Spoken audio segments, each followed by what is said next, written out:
we do the same thing psychologically. We are afraid to go all in because what if you go all in and you fail? I would probably have a real long conversation with myself about taking the governor off and saying, hey, look, when you're fighting and you're horsing around with friends, cool, you can play it safe. But when you're going in the business game or the investing game or your goals or the military or whatever else, like in life, give it everything. Don't hold back. Don't leave anything in the tank. Don't worry about if other people think you went overboard. Nobody's going to care. If they do, then they weren't the people you need to associate with. Hang out with the A players. Go for it.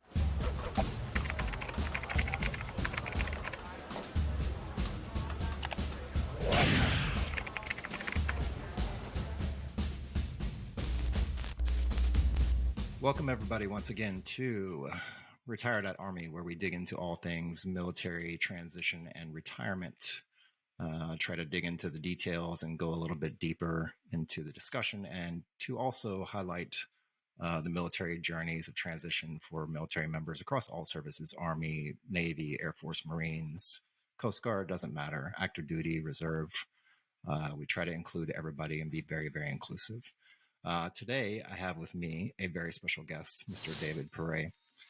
David Pere joined the Marine Corps in August 2008. Since that time, he's lived in or traveled to many unique places worldwide, including combat tour in Afghanistan. His awards include the Navy and Marine Corps Commendation Medal, 2 Navy and Marine Corps Achievement Medals, and Combat Action Ribbon. David got started in real estate investing in 2015 after reading Rich Dad Poor Dad by Robert Kiyosaki. He house hacked a duplex with the FHA loan and lived in it for a little while until getting married to his beautiful wife, Kimberly, and received orders to Hawaii. David and Kimberly have 2 children, Cody, age 12, and Jackson, age 4.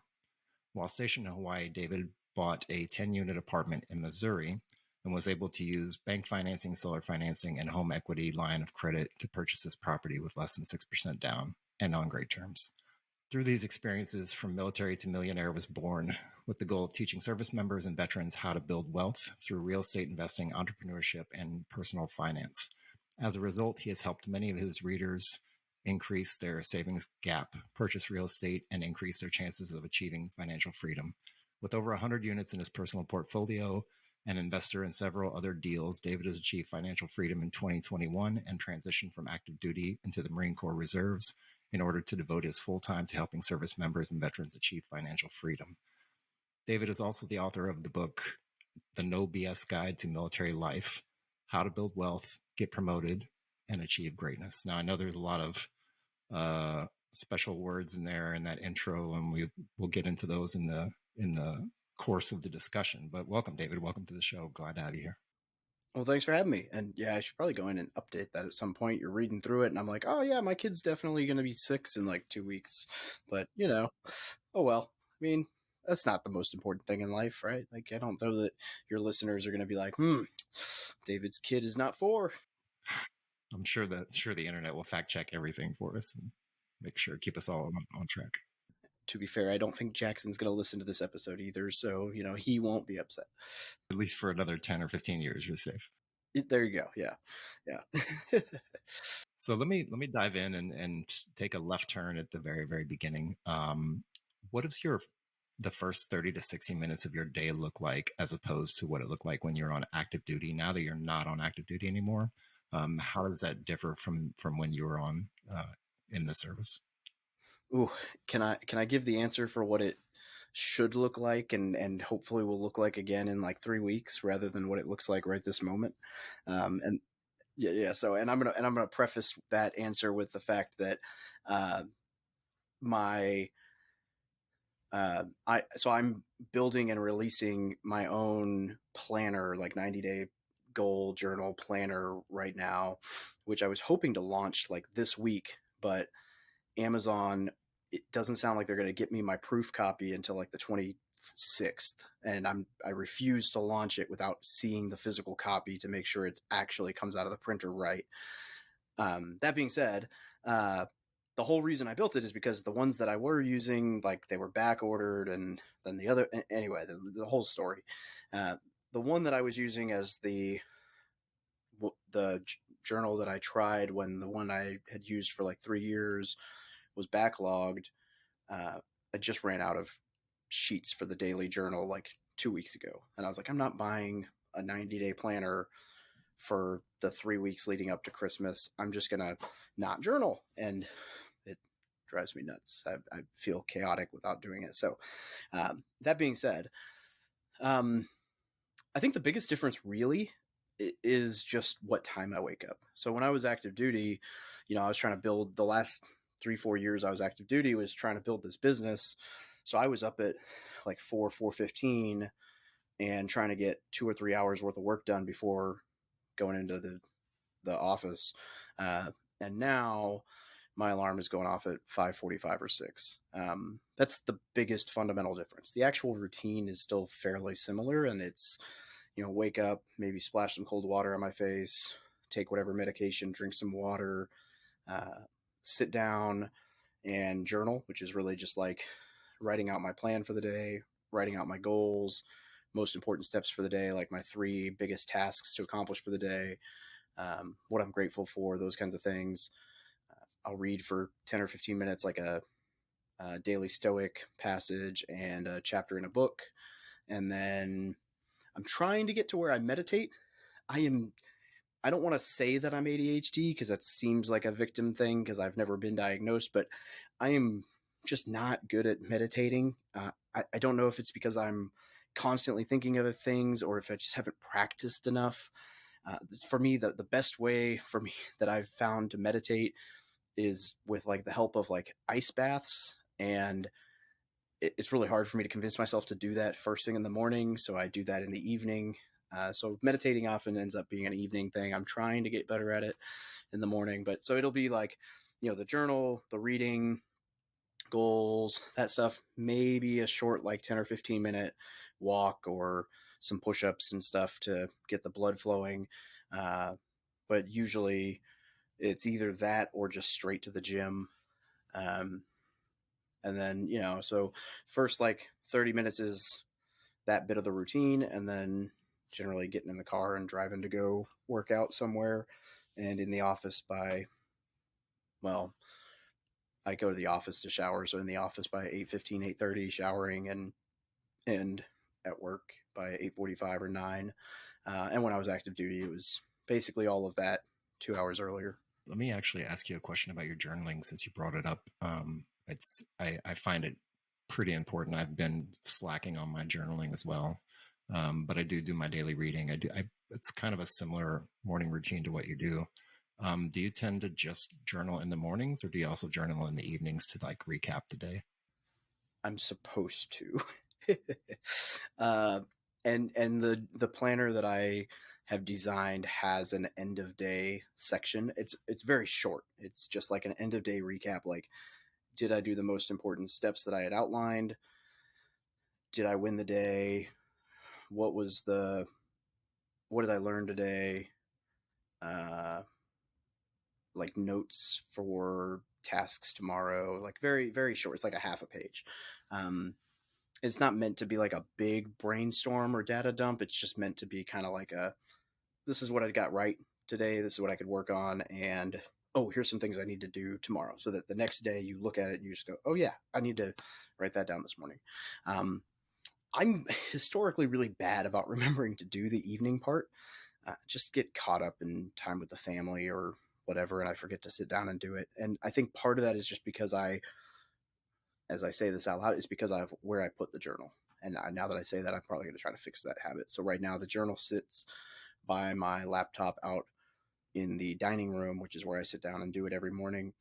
And if I was smart, I would probably put the journal right by my bed on like the nightstand, so that in the morning I grab it and I walk out to the dining room, and then I come back and I put it on the nightstand as I grab like my keys and stuff. And then at night it's sitting there on the nightstand, so I see it and it would trigger me to do it at night. So that's probably what I'll do once the new journals come in. Yeah, it's all about product placement, right? Putting it where your eyeballs are going to be at. And as far as the meditation thing, it's tough. It's really tough. I'll tell you from personal experience. I've been doing meditation on and off for at least a dozen years, and it really takes just the daily effort. And there's ways that you can, because there's no one meditation method that works. And I think meditation becomes this kind of woo-woo like statement that people are like, oh, you have to sit down on a cushion and you have to like close your eyes. Like you don't have to do any of that crap. You literally just have to find what works for you and what puts you in a state of mind where you can release thoughts and just be calm for 15 or 20 or 30 minutes at a time, or an hour, depending on how long you can go for. I would probably try something like a guided meditation, like a Headspace app or something like that, if you haven't tried it before. It really helps, and it's kind of like a crutch to get started. And then once you get into it, then you can actually start to that muscle memory starts to work, and you build the muscles for meditation, just like you build muscles for weight training. And then you can kind of like go off on your own path from there. It's kind of interesting, but yeah, there's tons of ways to get into it and improve it. Yeah, I'll definitely check that out. Yeah, I wish they would sponsor the show. That would be amazing. Okay, so when you first decided to get in the military, can you give me the time and the place, what mental self-talk was going on in your brain when you decided to sign up for the military service? Oh, when I decided to join, I don't know if there was much mental self talk or I was I I grew up in Little Rock, Arkansas, or outside of Little Rock, Arkansas. Didn't have money for school, didn't like school, and lived in. I was like a homeschooled kid who lived in. Technically, I was in Little Rock, but I lived closer to this town, Roland, which has a post office and a stop sign. And the school that I went to public school for one semester, and it was not a good school. And my experience essentially led me to come to two conclusions. I hate school, and we knew I didn't have money for it, and I was not academically enough inclined to get a scholarship or athletic enough to get a scholarship, and I need to leave Arkansas. So when the military recruiters are coming around when you're in public school, like, what better way to leave Arkansas without paying for school than the military? And so I think my mental headspace was basically like, oh, the Marine Corps will help me become cool and see the world. What an adventure! Adventure sounds great. Um, and I was kind of rebellious to being kind of the sheltered kid. So Yeah, I think I had a very quite similar story. I had to just get the hell out of Dodge. I grew up outside of St. Louis, so not officially in St. Louis, but in and around St. Louis, in the same kind of situation. It wasn't so much the school thing. I enjoyed school, but I just kind of yeah, I was in that situation where I was like, if I don't get out of here, I'm going to end up in one of two places, probably in jail or probably in the grave. So I didn't think I was going to make it to 21 if I would have stayed there. I probably wouldn't have. So yeah, depending on what part of St. Louis, definitely, yeah. both sides of the river. There you go. Yeah. That area well in Little Rock and around there. So yeah, I can. It's similar. It's a very similar kind of place. Midwest. I live in Springfield now, Oh, nice. so not too far. Yeah, my brother lives out there in the middle of nowhere in Dora, Missouri. So if you've ever heard of that, No, but I bet if I Google it, it's probably like right next to me, and I'm like, oh, hey. it's exactly like the town you described. It's got like one gas station slash post office slash grocery store and one stoplight. That's it.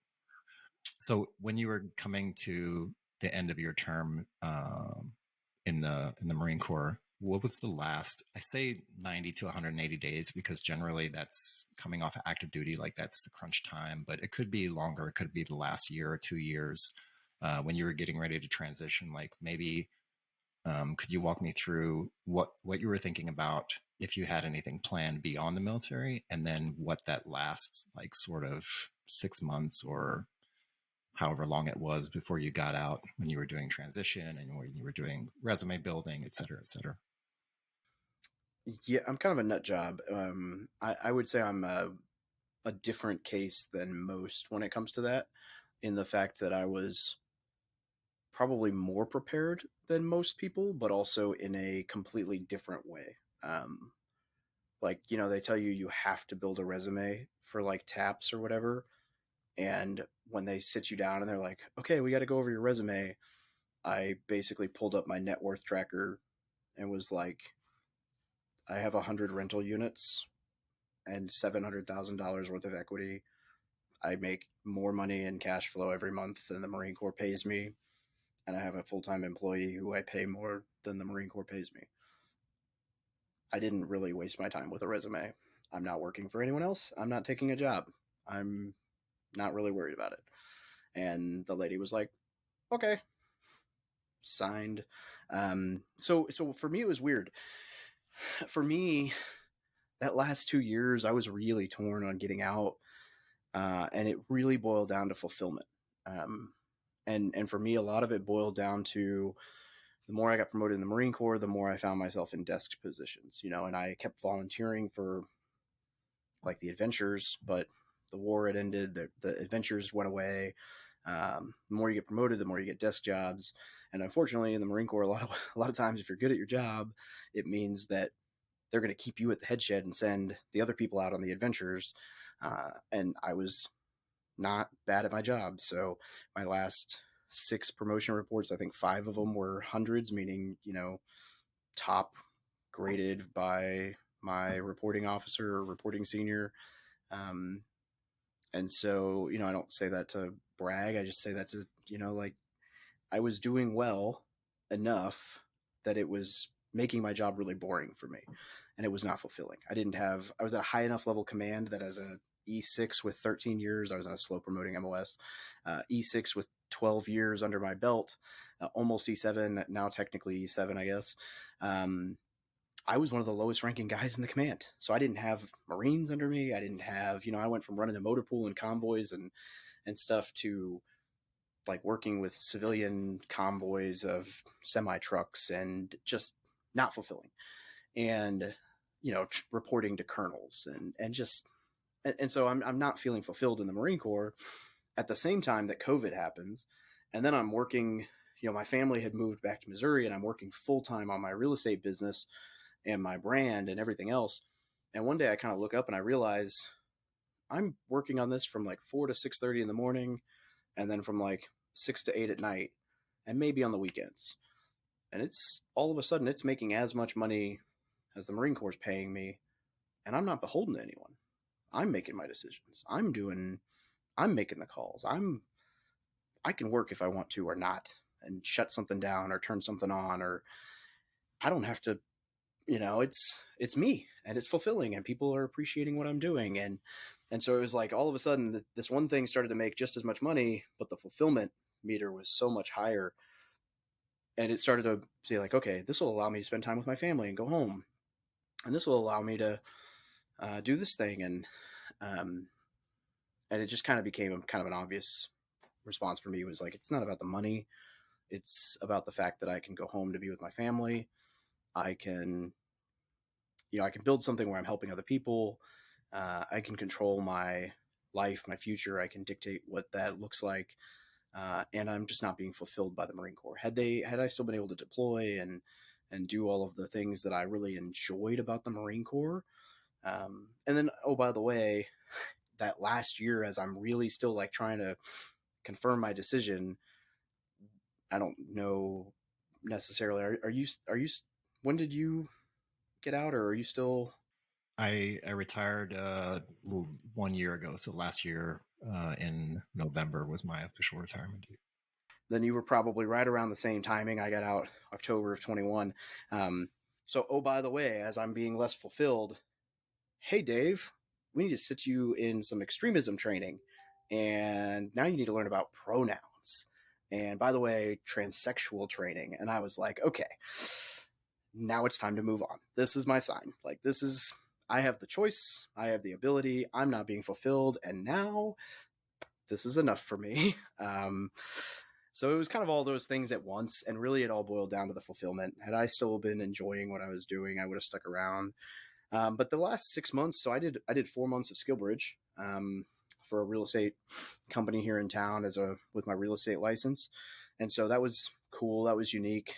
And the 6 months leading up to that was just business as usual. I wasn't super worried about it.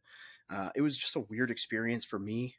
I was in a command that was I don't want to say the command was toxic, just some of the leadership. I had a target on my back. I think once people realized what I was doing, um, somehow I don't know if they were threatened or if they just decided that because I was having some success, that it meant I didn't care. So even though I had, like, my last fitness report was 100, I was top dog on the tree, even amongst the two of us in the office. And I even told the guy as I was leaving, I was like, hey, sir, I'm getting out. He's not. Please grade him higher than me. He's been a friend of mine for like 15 years, and I still got graded higher.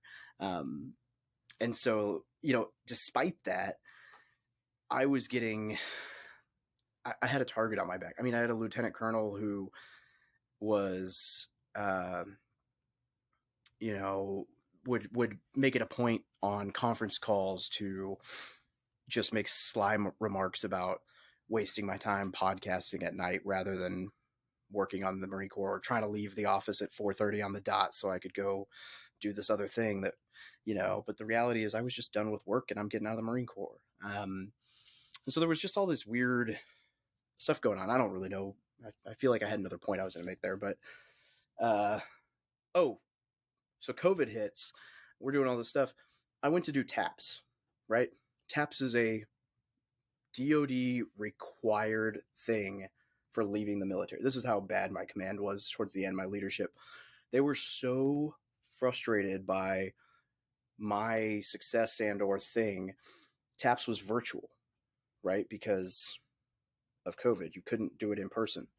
When they found out TAPS was virtual, they made me come into the office and sit at my desk to watch TAPS on my desk computer rather than at my house, because they were worried that I would be on the same computer that I have access to work on my personal stuff. And then while I'm sitting at my desk computer, GS 13 and Lieutenant Colonel are coming in and saying, hey, we need you to work on this PowerPoint. And I'm like, I'm on TAPS. And they're like, we don't care. You're in the office. I'm like, no, this is DoD mandated training for my EAS. I don't care what you're telling me. Like, I'm paying attention to this.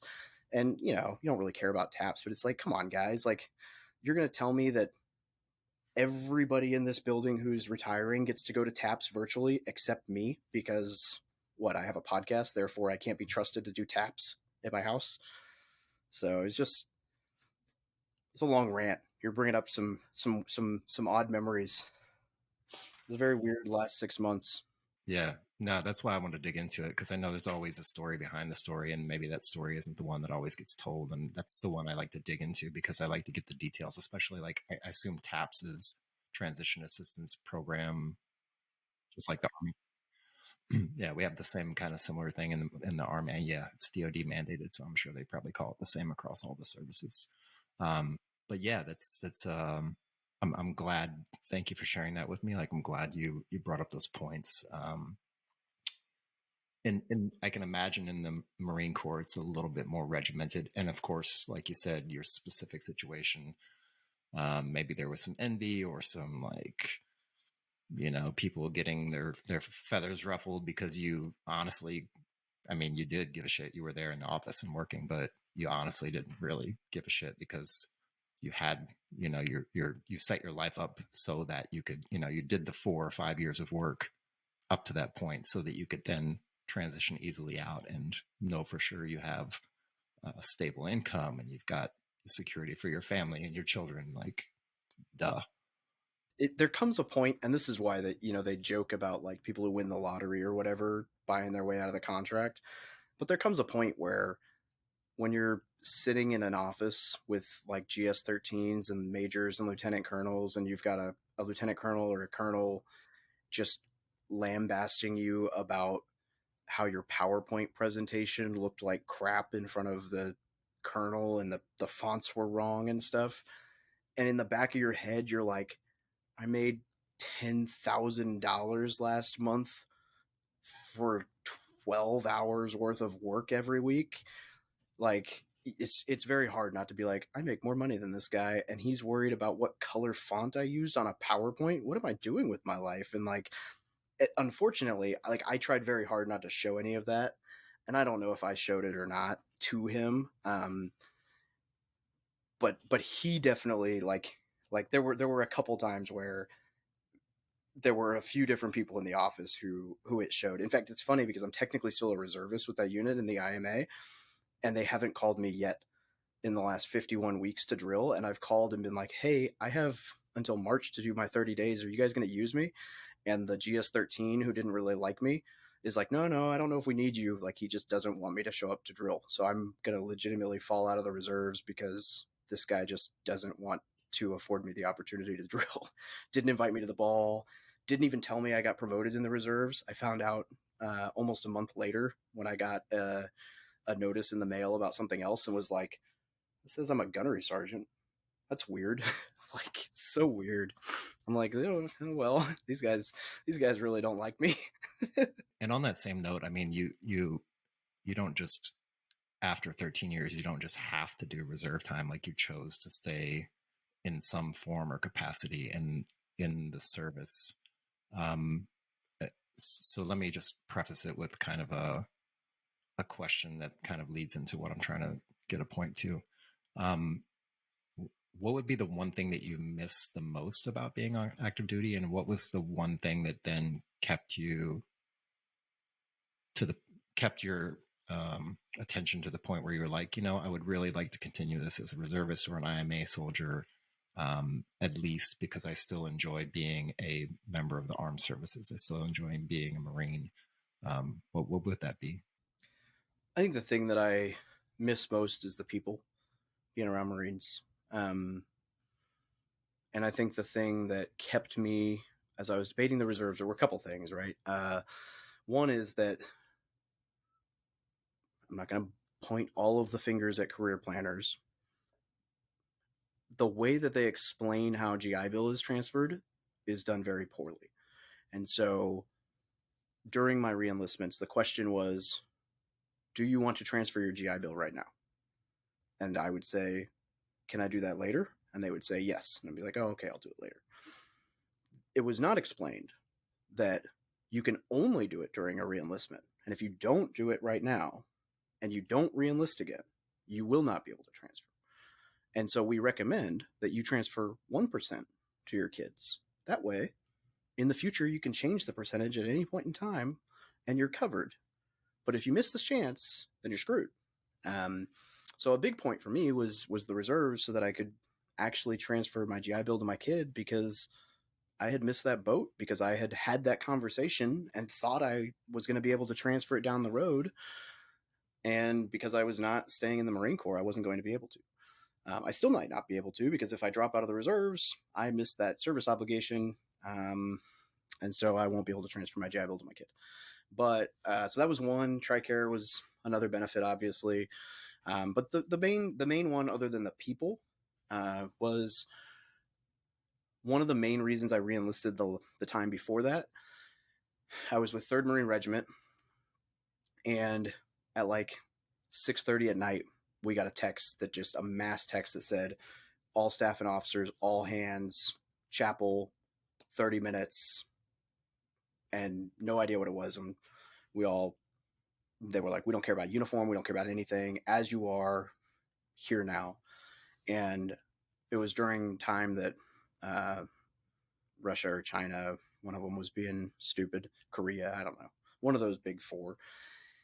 And it ended up, of course, in true military fashion. It was a hazing brief because some stupid incident had happened. But at the time, I remember all the staff and COs on my street had come out on the base housing and were talking, because we were all in the same area, same units. And we all thought, like, this is it. The balloon just went up. Like, this feels like we are going to combat.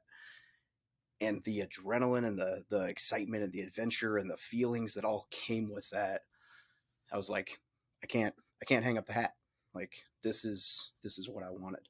And so part of me wanted to stay in the reserves, because if I keep my foot in the reserves and something kicks off, then I can throw my hand up and say, nope, that's the one thing I still wanted from the Marine Corps. Put me back in, coach. So yeah, I'd say people and the ability to deploy if something comes up. And the nice thing with reserves is you kind of have the option. You can volunteer for the deployment, but at least for my first 2 years off active duty, the way that I went into the reserves, I can also veto any kind of active orders. So that's nice. Yeah. Only because I did like a direct affiliation program. That was one of my perks was for 24 months I can deny.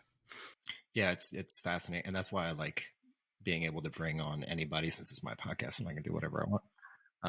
Bring on anybody from any service and start to learn and dig into some of those similarities in the hopes that maybe, somebody from another branch or service who's in the transition offices, or even folks that have influence over HR policies and things like that, can try to gather some information and some knowledge and maybe find something useful. And it's like we say in the Army, we train to fight. So we train as we're actually fighting. But then in practice, we don't actually do that. Like when we deploy, we do joint operations, but then we come back to the rear and we don't talk to any of those services, right? We literally cut them off. So yeah, it's interesting. It's in the hopes that somebody may or may not run across this and come with better ideas and better ways to fix some of those things in transition, and see some of those small little problems that are actually really bigger problems. And so you already had, let me actually back up just a tad bit. So I don't know when you started doing this, but I know I read somewhere in your bio you were teaching financial planning classes and things like that while you were on active duty. How did that come about? And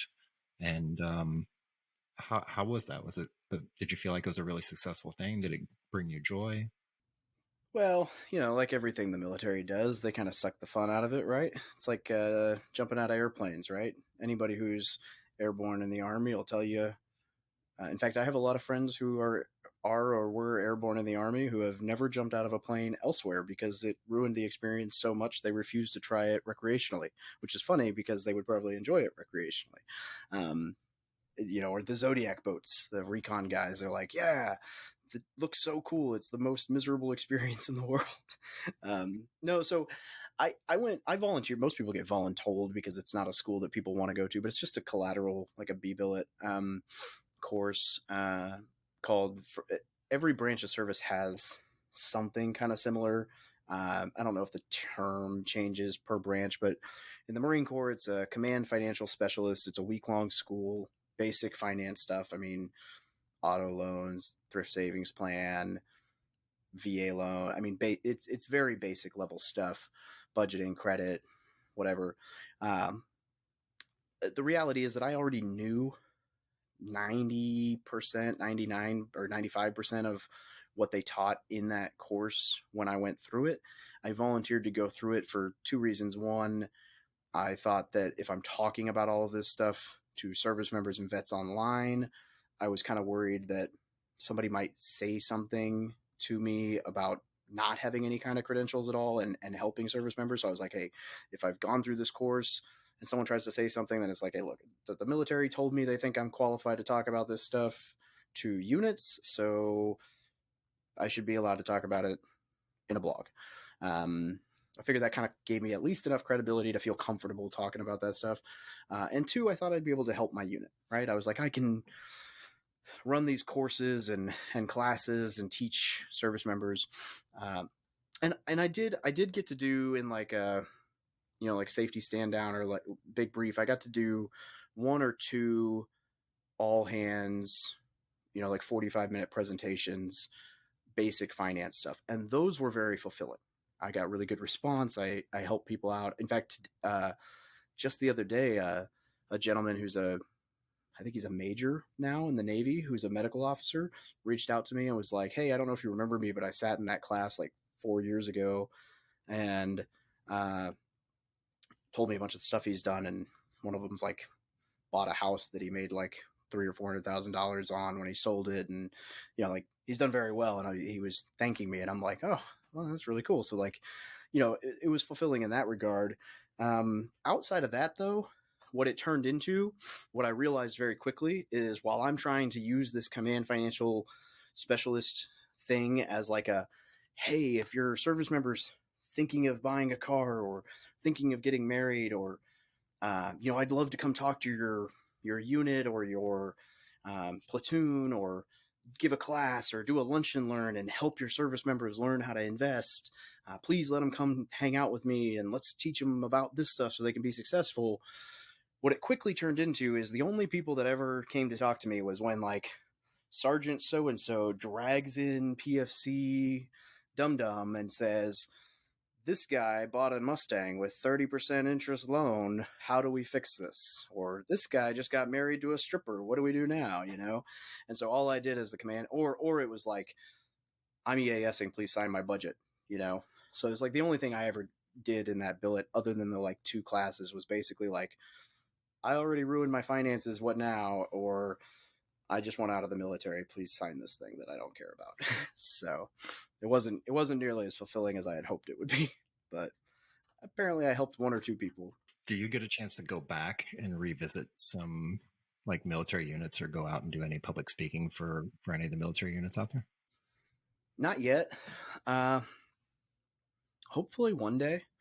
You know, I can't do it in like a professional capacity. There's all these rules about teaching on base if you're not affiliated, yada, yada, yada. I'm trying to get my book onto some of the professional reading lists. I've got it in the hands of some generals, or at least some generals' aides, and some colonels. My old regimental commander is the dean at the Naval Academy for the Marine Corps, and so he's got my book. The 1-star in charge of Marine Corps Recruiting Command on the West Coast. I'm like best friends with a major who works next to him, and he knows me from when he was a colonel and ran the recruiting station district that I was a recruiter in. And I was like the recruiter of the, or station commander of the year. So like he knows who I am. And so he's had a book handed to him. So there's like a couple CGs that have had my book handed to him subtly. I think the highest level is a 3-star on the East Coast. And I'm just like, I'm trying to like subtly inch it into like the sergeant major of the Marine Corps and the commandant to try to get it on the commandant's reading list.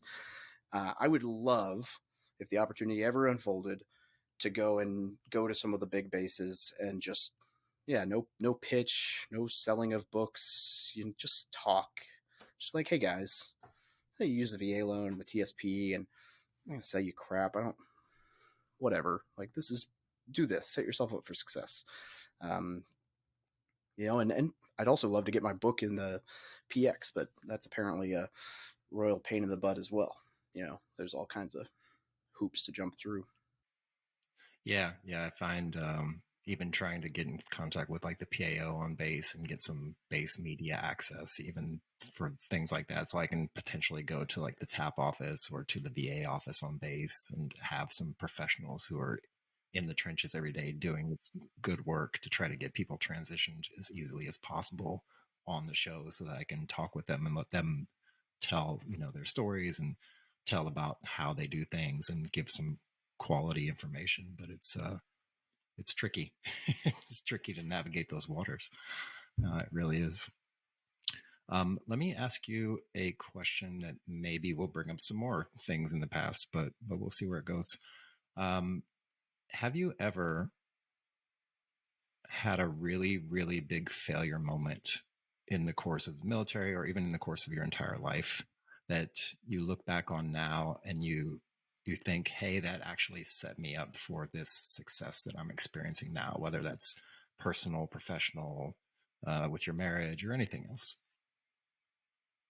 You know, in the military, it would be MARSOC. So the Marine Corps Special Operations Command. I tried out in 2012 January, and I can't even say I blew my knee out. I just had some really bad IT band issues. I couldn't stand up. I mean, I had a pretty gnarly spill during a land nav course, and a guy behind me slid as well and hit. You know, it was like slide down a hill, slides down behind me, and knee landed wrong on a tree, and blah blah blah blah. Ultimately, DOR dropped a request, and with the intent that 6 months down the road, healed up, I could go back. And in that 6 months, the Marine Corps was like, here's the recruiting list for people we're going to force to go on recruiting duty. And so that failure to make it through the selection process for Special Forces ultimately sent me to Springfield, Missouri for 3 years as a recruiter, where I learned sales and became the staffing CIC of the year towards the end of recruiting. I met my wife and got into real estate. So I would consider that to be a failure that ultimately led to success. Um, I also had a real estate deal that I bought in 2018 that was a pretty crazy like lease option deal that just wasn't what it was supposed to be. I guess I can say this now with confidence. It was a scam. I mean, it was fraudulent misrepresentation and amongst other things. And I can say that confidently because after 4 years, we won a $220,000 judgment, which was all of our money back plus interest. Uh, and so we just settled like 3 weeks ago and got all our money back after 4 years of legal debate.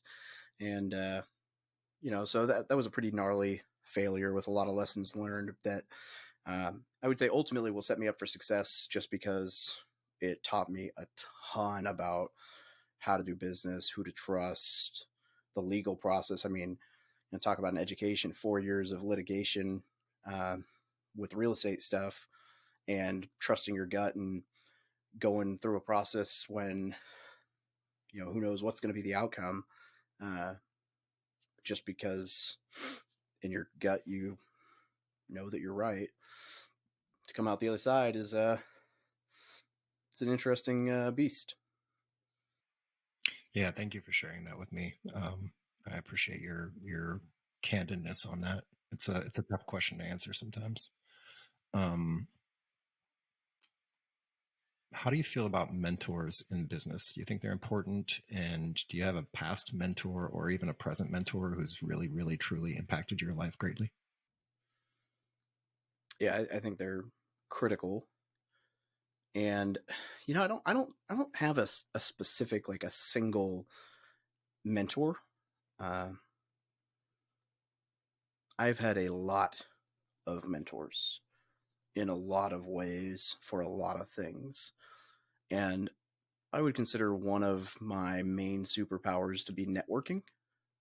And I would say that I've been fortunate enough to have a network that's big enough at this point that if I have a question or something I want guidance on, I either have somebody in my network I can go to or I can ask my network who to go to and be introduced to someone to solve whatever that problem is. Or I can, pay for coaching. I would consider that a mentor as well.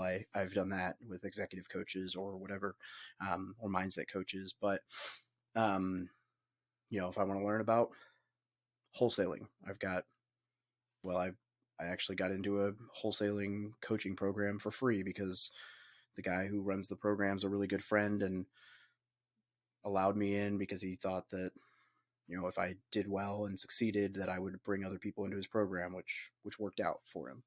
Um, so there's a lot of things that have come with that. I think mentors are probably the most important thing. In fact, it's been kind of my not buzzword, but when people ask on podcasts a lot of times, like, what's your number one tip for people who want to do X, Y, Z? My answer lately has been to filter the advice you receive through the lens of, has the person giving me this advice achieved what I want to achieve? Do they live the life that I want to live? Like, you wouldn't ask your mom how to become a world class MMA fighter. You would ask a world class MMA fighter, right? You would hire an MMA coach. Your mom has your best interest at heart. She loves you. She wants to see you succeed. She does not want to see you get murdered in a cage. But that doesn't mean she knows how to teach you how to be an MMA fighter. And yet, for some reason, when people are like, I'm going to be a real estate investor, and their mom, who loves them and still has their best interest at heart and doesn't want to see them go bankrupt, but may have never even owned a house, starts telling them all the things that are bad about real estate, they listen. It's the same thing. It's like, why would you do that? Go listen to someone who owns $200 million worth of real estate. Surround yourself with those people. Like, Mom, I love you. This is just not the avenue that you're best suited to be my mentor, and I'm sorry. Filter the advice that way. So, yeah. Yeah, it's actually great advice. It's the you're the average of the 5 people you spend the most time with, I guess, kind of thing. I think we read a lot of the same things and listen to a lot of the same podcasts. Looking at the wall behind you, I think anything I read, you've probably read. I don't know. Is there any Ayn Rand back there? There is not. There is not. But there's Jacko Willink. He's up here somewhere, right around here. Just like my go-to to know if somebody's a glutton for punishment, because her books are like 1,000 pages, but I love them. I have some 1,000-page books, but not that particular one. Ayn Rand or Nassim Taleb, or like my, if you've made it through those, then you like reading way too much because they're tough. Yeah, I've read all of Nassim's books, so yeah, and Jordan Peterson and some other wonderful poems. Life is a good one. Yeah, we could do this all day. Yeah, I can see some good ones back there. Yeah, we'll actually get this one of the questions here, so we'll get to that one in a second. If you could actually go back and so you said your son is 12 now, 13. So I have a 14-year-old stepson and a 6-year-old, well, almost 6, biological. Okay, 14. So you, this is probably a little bit closer to home and maybe a little bit more understandable. If you could go back and have a short meeting with your 16-year-old self, and it doesn't necessarily have to be 16, I think that's kind of the key transitional year where you're almost an adult and you're almost a child still, and you're thinking broader beyond just like your home and your city and high school. You're thinking about things well into the future, college, potentially wife and kids, career, etc. But if you could go back and talk to your 16-year-old self, could you put us in the context of a place and a time where we'd actually meet up, and what would that conversation look like? Well, place and time. Let's see. So I'd be in Little Rock. I'd be homeschooled. I would look like Hyde from that 70s show, and everyone would probably assume I'm a stoner, but I would not have ever tried drugs or had alcohol yet. Well, I mean, probably had alcohol, but not been drunk. Wouldn't have lost my virginity. Wouldn't have even kissed a girl yet. I was, I mean, as sheltered as they come. And I was also rebelling against that because I had this like urge to be accepted. And so I don't know if you're familiar with the disc profile, but I'm like a 99I. So I have like this unbelievable urge to be liked by everybody, which is, good and bad. But I'm also really good at reading people. And like there's good things that come with it too. But that's the downside, is that I want people to like me. And that bit me in high school, right? Because I had this ego to try to make up for being insecure about being the sheltered homeschooled kid that didn't fit in. And so I was this like dorky kid who worked in a coffee shop and was trying to prove that I was still cool and had adventure and was trying to be larger than life and prove to everyone that I was cooler than I really was, so that I'd fit in and be liked and accepted. And while at the same time, I had a big network. Everybody knew me from the coffee shop and going to a big church and, whatever. I think was the second part of that question what I would tell myself. Yeah, what would that conversation look like? Well, if you had like 30 minutes to sit down with your 16-year-old self, what would you talk about? Man, that's a good question. Without giving financial advice. Because of the way that transpired, where I like built this ego to try to compensate for being insecure, and then I joined the military, and that got stifled real quick by the like, nobody cares, you don't matter, you're in the Marine Corps, rah rah. It ultimately ended up as this massive imposter syndrome, and I've been battling that for a long time, where I doubt everything. So I would probably sit down with myself and have a real conversation about doubting my capabilities and not being afraid to take the governor off. You're a guy, so I assume that you've probably been in this situation. Like when you're in high school and you're horsing around with the guys and you're wrestling and you're grappling and whatever, fighting or boxing, whatever, and you're just having fun. And when you're just having fun and you're just wrestling and grappling and whatever, you always hold back. And there's a very tangible difference the moment someone gets mad and anger comes in, it's like all of a sudden the level of effort that you can put out, like the actual force, doubles, right? Triples. I mean, the difference, the disparity in how much you could actually exude is stupid. Like my 14-year-old wants to fight, and he's always like, I could take. He's like 3 inches taller than me, so he thinks he could take me, and it's this whole thing. And I'm like, yeah, okay, whatever, dude. But the reality is that I'm a little nervous to grapple with him because I know that I would hold back, and that would give him an advantage because he wouldn't. And but if I don't hold back, then I'm actually going to hurt him. And so it's like that thing. Well, we do the same thing psychologically, not in grappling, right? And in business or in going for your goals or whatever, we are afraid to go all in because what if you go all in and you fail? Or at least I am. And so I still do that. I still find myself not giving everything to a project or a goal or leaning all the way into something that might be big or an investment or and so I would probably have a real long conversation with myself about taking the governor off and saying, hey, look, when you're fighting and you're horsing around with friends, cool, you can play it safe. But when you're going in the business game or the investing game or your goals or the military or whatever else, like in life, like give it everything. Don't hold back. Don't leave anything in the tank. Don't worry about if other people think you went overboard. Nobody's going to care. If they do, then they weren't the people you need to associate with. Hang out with the A players. Go for it. So I would have that conversation. I would have the conversation about imposter syndrome, doubting myself. I'd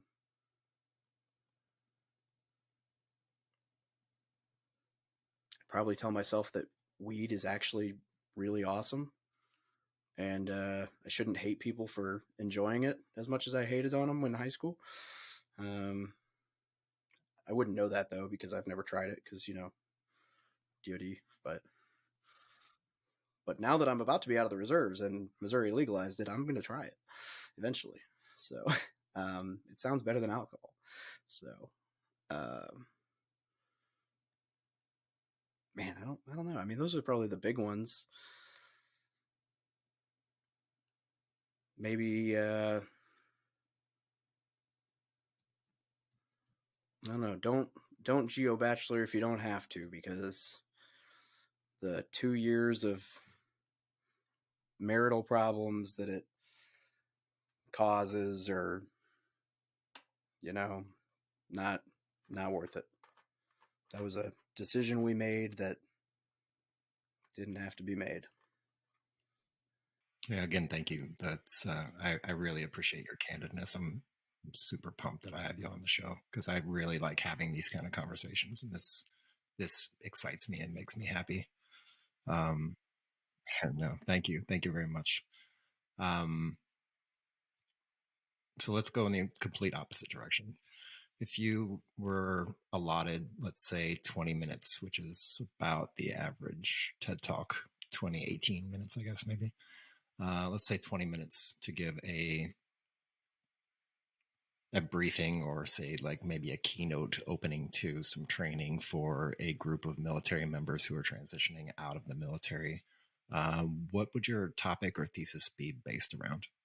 So the knee-jerk reaction is to tell you what has been my favorite topic to speak about lately, and that is networking and content because of a few things. One, networking is my superpower, and I think that if you know how to network, nobody's outside of your realm of being able to reach, and you can do anything you put your mind to, right? Like you can.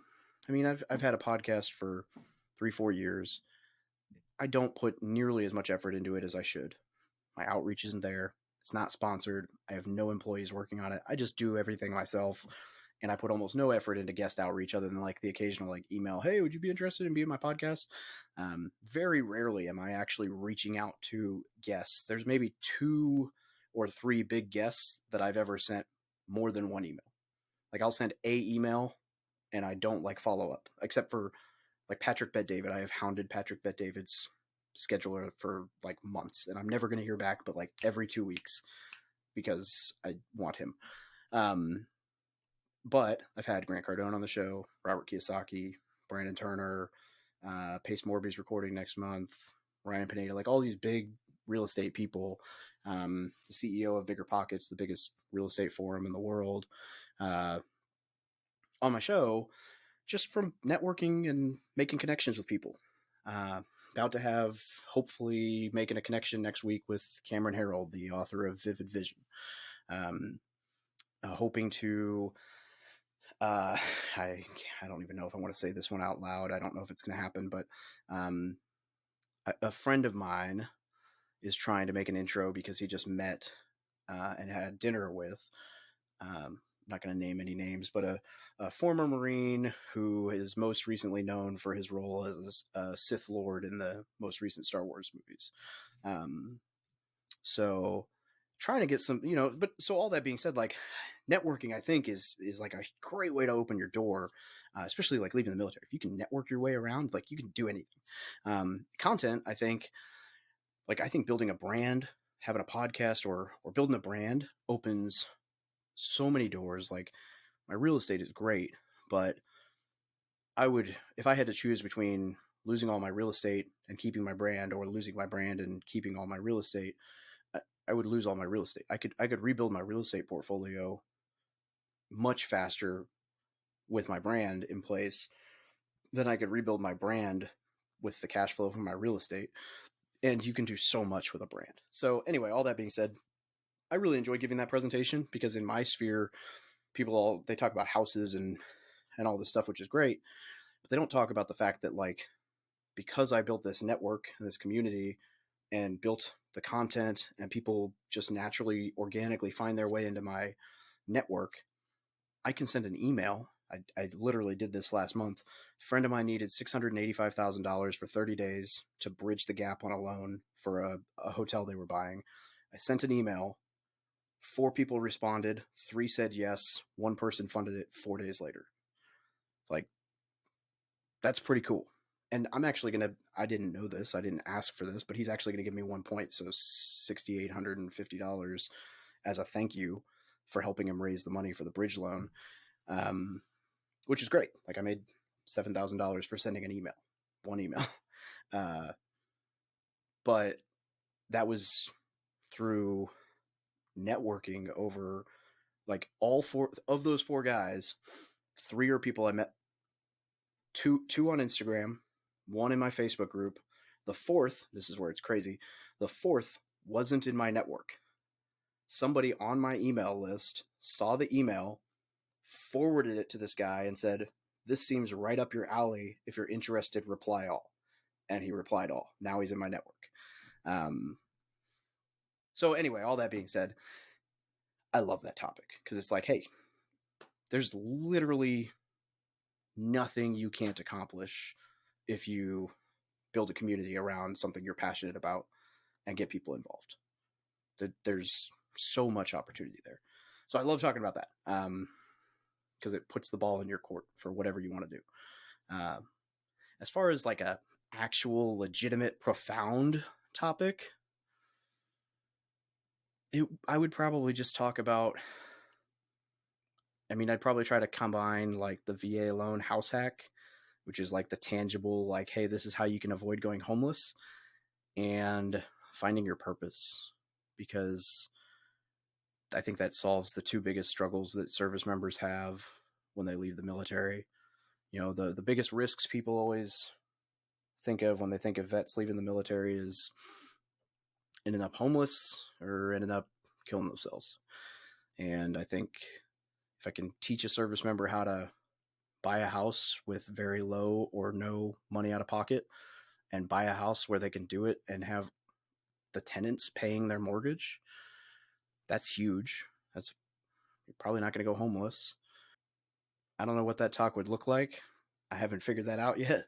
I haven't figured out, I'm still kind of working my way through that transition phase in a lot of ways. I haven't really found my peer group. Depending on how things end up going with the wife over the next couple months, I don't even know if I'm going to stay in this town permanently. Um, but it, I think that would probably be where I'd go. My ultimate goal with the brand is to teach service members and vets how to build wealth through real estate, entrepreneurship, and personal finance, so they don't end up homeless or dead.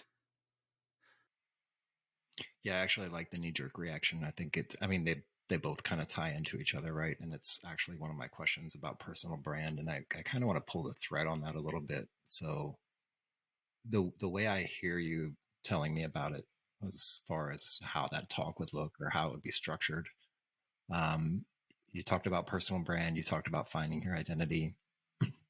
And I think that ultimately ties into your credibility, not just as a human being, but as a friend, a father, a business partner, whatever capacity that happens to be in.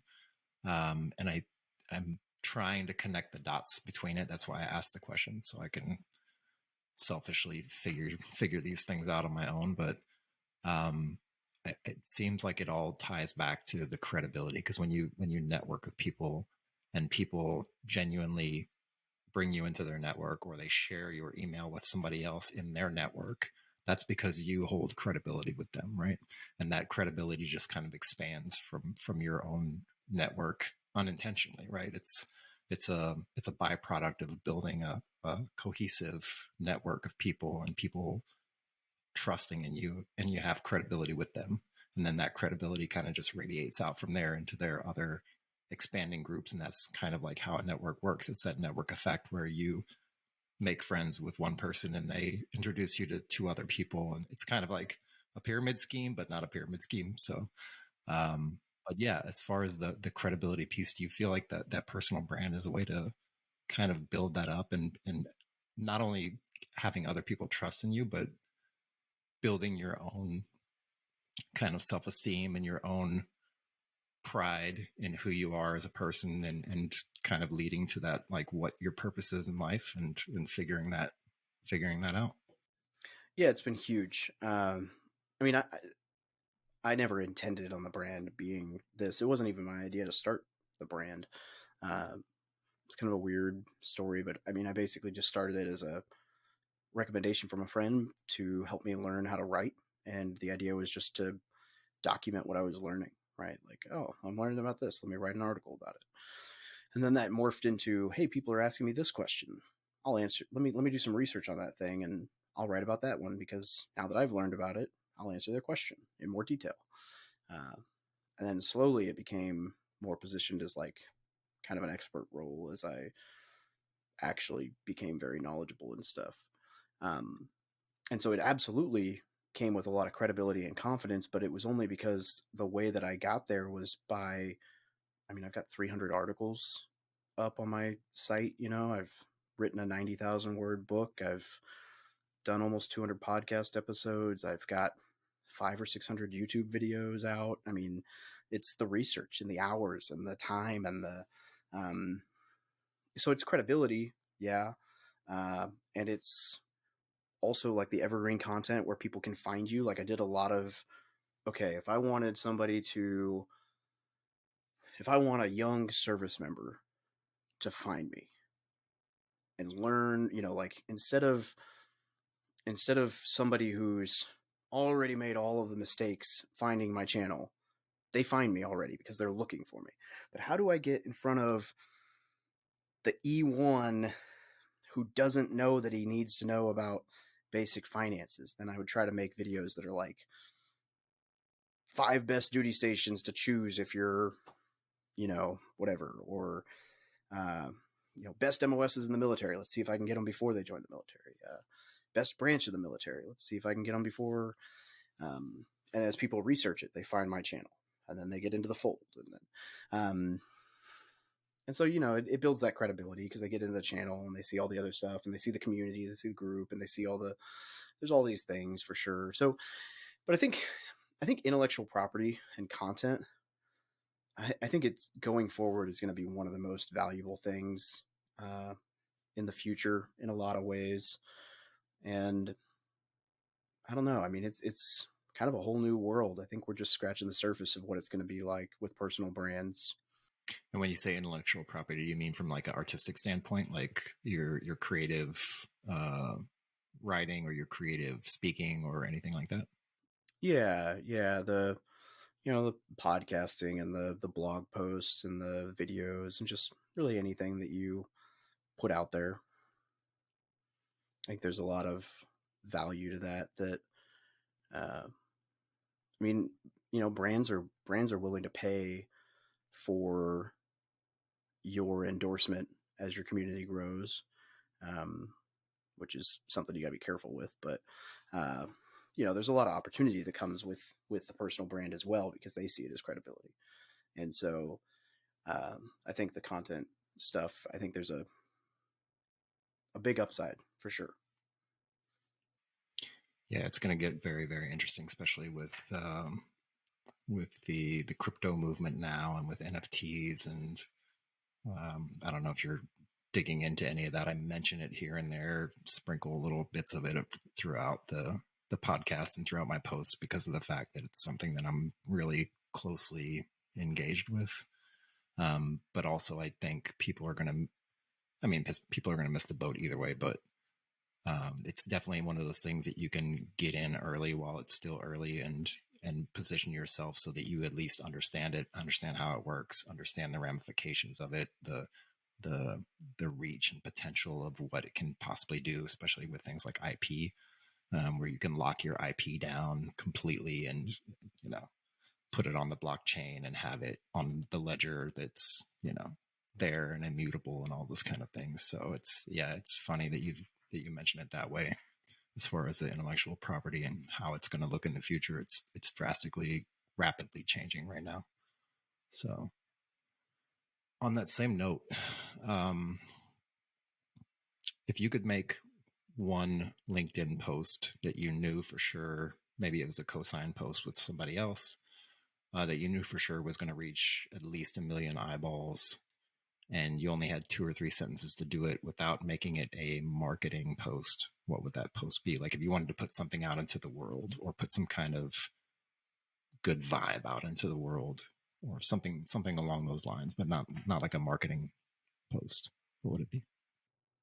Man, so I know what the first thing that popped in my head is, but I keep thinking that there's something else that is a more common catchphrase for myself, and I'm trying to think if it'll pop up. But the first thing that popped in my head is just the simple phrase that I say a lot of times, and that is just be a good person.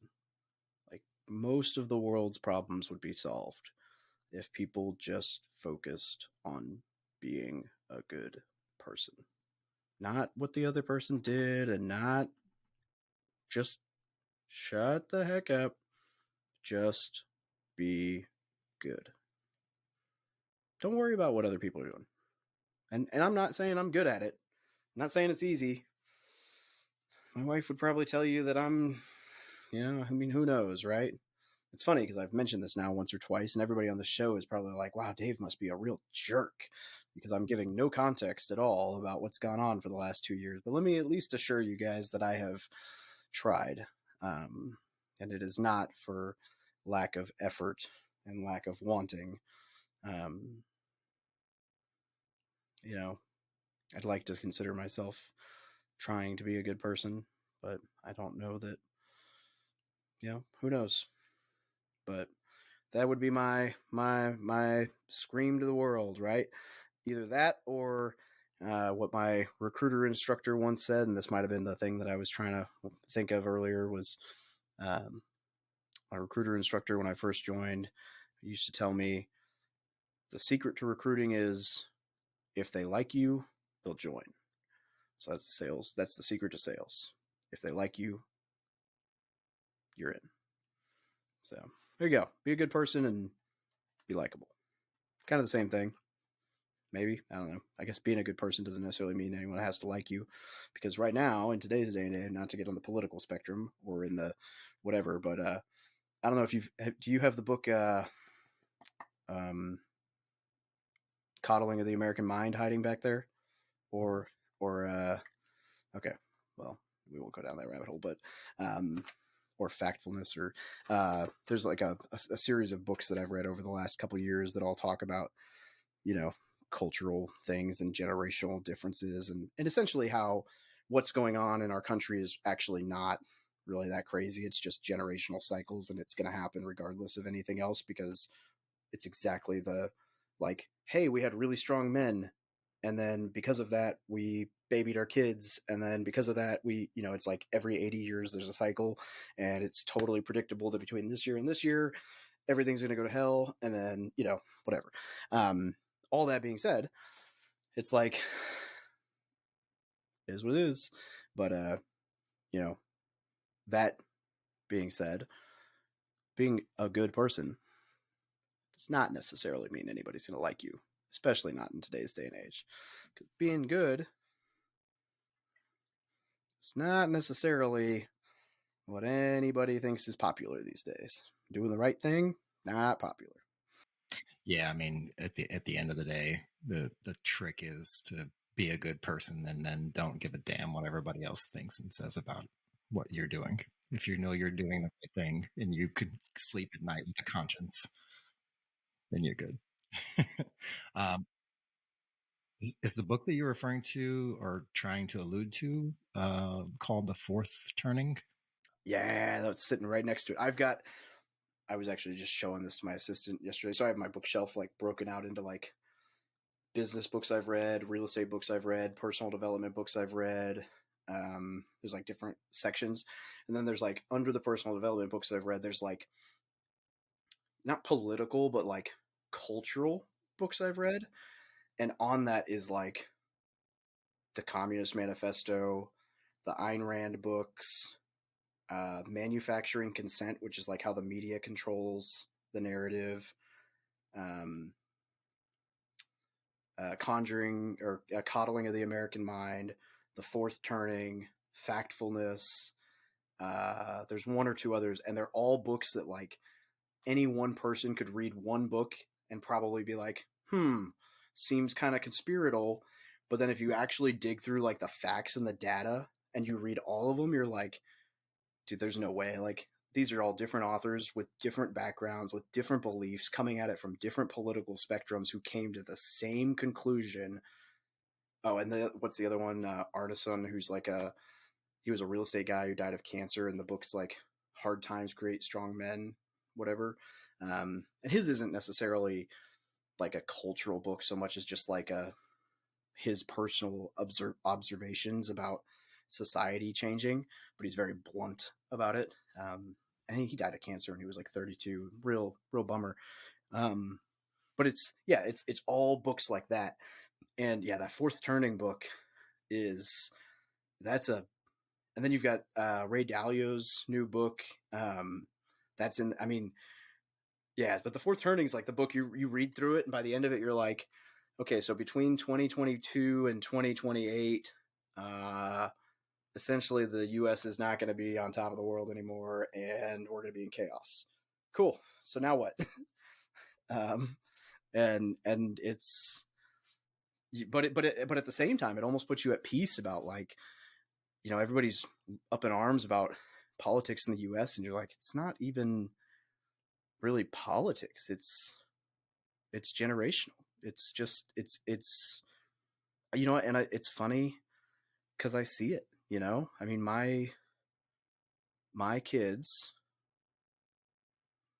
are, you know, like, you can see it in the you can see it by how parents are raising their kids. You go to like soccer games and you're like, I sit in baseball games and soccer games, and I'm just like, how do these parents, like, there's one sports team locally, if anyone's in Springfield, it's Kickapoo.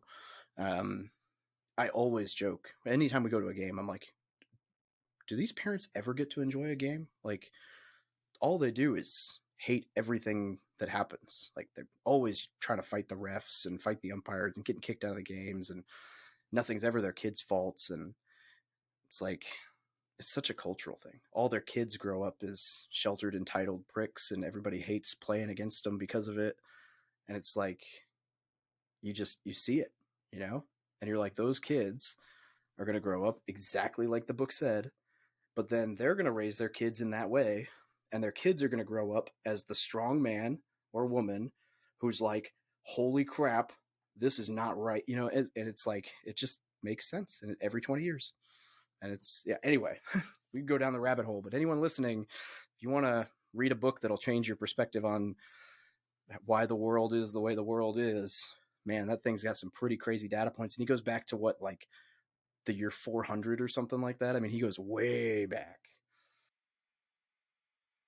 Yeah, it's definitely a mind bending book. I just finished it a few weeks ago, and I'm gonna probably go back and reread it and take some more notes because it's just so mind bending. It's something that I had actually in the back of my mind for probably 30-ish years or so, because I remember my dad mentioning something about the cycles of democracy and something like he used to listen to Rush Limbaugh on the radio all the time in the car. So I grew up with Rush Limbaugh in my ears, and I guess maybe that's why I like podcasts and I like long form. And but yeah, Midwest, yeah. So right, but yeah, it's something that's been bouncing around in the back of my mind for quite some time, and yeah, definitely. It'll definitely at least open your eyes to some things and give you a little bit of a perspective. It's funny that you mentioned I forget what it was now, but you mentioned something to the effect of like being able to understand how it works puts you at ease and lets you feel a little bit more calm about the situation and not so um, over anxious about it. I feel the same way about certain things like thinking about death, right? Ideally I've got 40 or 50 years ahead of me, but putting it in the context of understanding like what death looks like, what what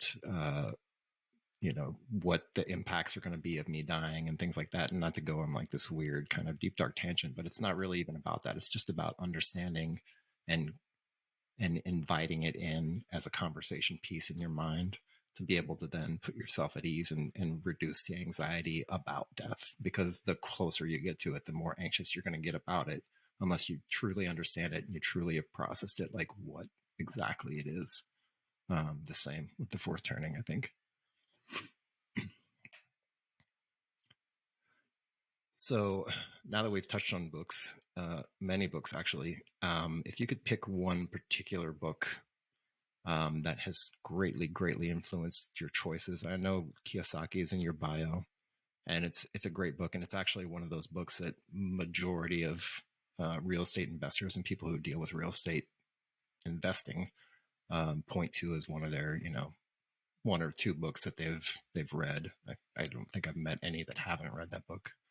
Uh, but if you could point to one specific book that has influenced your life more than any other books, and it would be a book that you would potentially give away as a gift to other people because you think it's so important, what would that book be?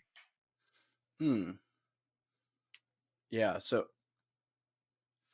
I did give that book away for a little while, and I think it is important, but I think it's important. I wouldn't say it's the most profound book in the world. I think it's a good book because gives, it makes a somewhat boring subject easy to digest to get someone into understanding the topic. Um, well, I give away my book more than any other book, but I think that's a cop out answer, and I'm not here to self promote. Um, I don't know that I've really given away copies of either of these books, but two books that I really like are Set for Life by Scott Trench, which is the CEO of Bigger Pockets. And it's just a basic finance slash real estate book, but he does a really good job of breaking the finance side down um, in a different way. It's not basic, boring budgeting stuff. It's just a good way. It's a good basic like finance to real estate kind of walkthrough that's not Dave Ramsey style, but also not crazy high leverage. It's like a good bridge the gap basic real estate finance book. But the one that I think I would say has influenced me a lot, and again, not super I don't know that there's like a single book that has really made the most dramatic impact on my life. Um, but I think the 4 Hour Work Week was one that really shifted the way that I operate and has probably had a one of the more profound long-term effects on my life, maybe that or the miracle morning. So the idea of actually having a morning routine probably made the most effect on my life. But then the 4-hour work week, because, in the military or in W-2 jobs in general, there's no urgency. There's no reward for getting your stuff done fast. So people, what if I'll try to get this done in this amount of time. And if I get it done sooner, cool. But if not, just stay until it gets done, or I'll just get the least amount of stuff done until 4:30 when I get to go home, and the least amount I can get done without getting fired. But as an entrepreneur, if you want to be successful, figure out how to do the absolute most amount of stuff in the least amount of time. And so you got to figure out how to be efficient, how to outsource, how to scale, how to batch, how to time block, how to, whatever that is. And so that book was where I finally started to realize, like, oh, I can hire a virtual assistant. I can automate this. I can systemize this. I can outsource this. I can, so it was where I first began to learn how to crank things out at a much more efficient level than what I'd ever done before. Yeah, all great books. Actually, it's funny that you mentioned the Miracle Morning. He just well, hopefully it's released. I don't know. It was in pre-release maybe about a month ago, but they just did a documentary. This been 6 years, documenting his life. Hal Elrod is the author. But they did a documentary. It's either released now or it's soon to be released. So maybe I'm giving away the the Easter egg, but yeah, it's a great 1 hour, about an hour and some change documentary about how over the last 6 or 7 years is what they spent putting the documentary together. Great. It's amazing. I'll see if I can shoot you a link to it or something. Yeah, that'd be sweet. I'd definitely check it out. He's got a crazy story. Yeah, he's got an intense story, and it's one of those wake up kind of books. Cool. 4-hour work week too. That's a great one. I love that book. I love everything Tim Ferriss. He's my man crush. Tim is Listening, you're my man crush, and not in a weird way. Just you're my man crush. yeah, Tim's awesome. If you could have the opportunity to invest, and you probably have had the opportunity to invest at least a sizable portion of this amount that I wrote down, but let's just say it's $10 million into something that you are deeply, deeply passionate about, and maybe something that people just don't know about you that you are passionate about it. It could be, comic books or whatever, something strange that people just might not know about you, or a charity or anything like that. Like what would you invest that $10 million into? So we're not talking about return on investment so much as just for funsies. Yeah, just for funsies. Cars and adrenaline. It'd be car, motorcycle, toys. 100%. I mean, and people there's probably people who know that, but like for context, when I did all the typical military things, right? Where by the time I bought my first house, I had a negative net worth because I had done the, alcohol, tattoos, guns, cars, Harley, women, whatever. And I had like 5 cars and the Harley and whatever else by the time I was a sergeant. And then I had a 2001 Honda S2000 that I like completely built tore the engine apart, rebuilt everything. I did everything but port and polish the head myself and the dyno, because I didn't have my own dyno, obviously. Everything else I did myself in the garage.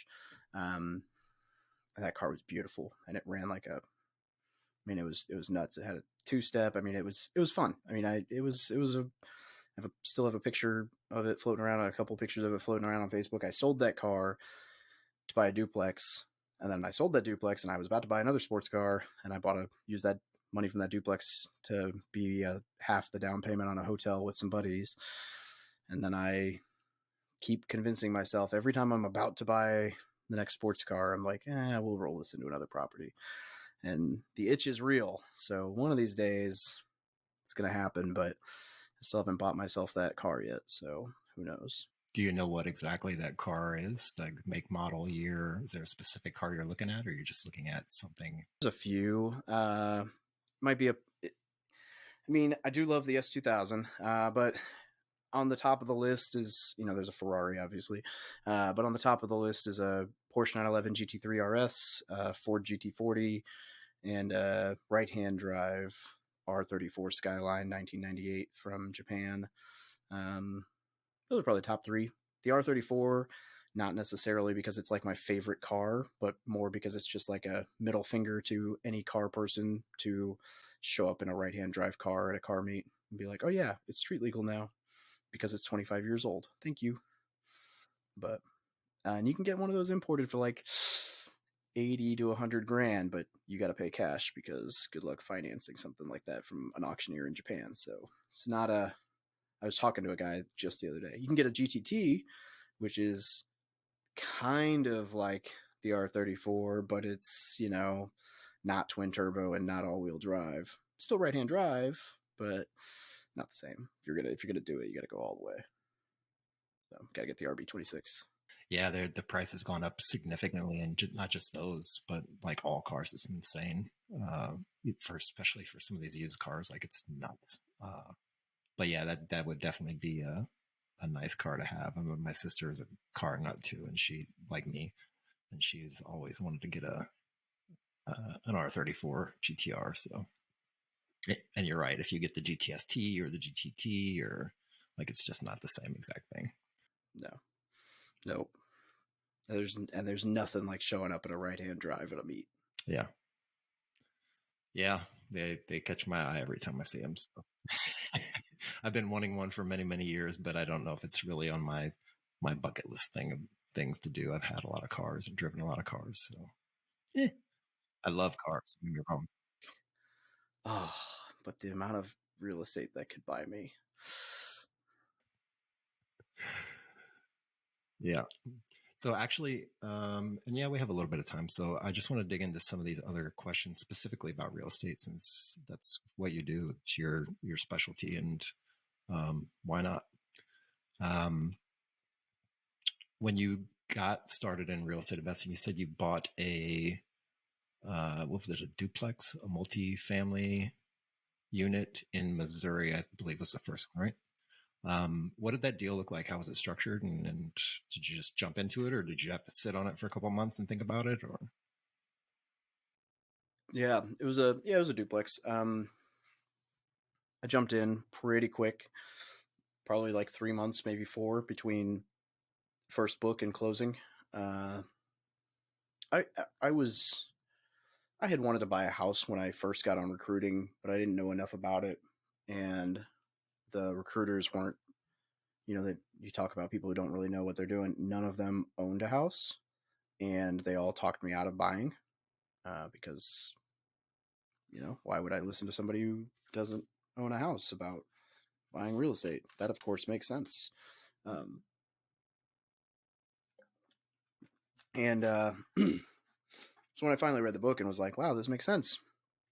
I'd already wanted to. And then I was kind of on a time crunch because I was going to be leaving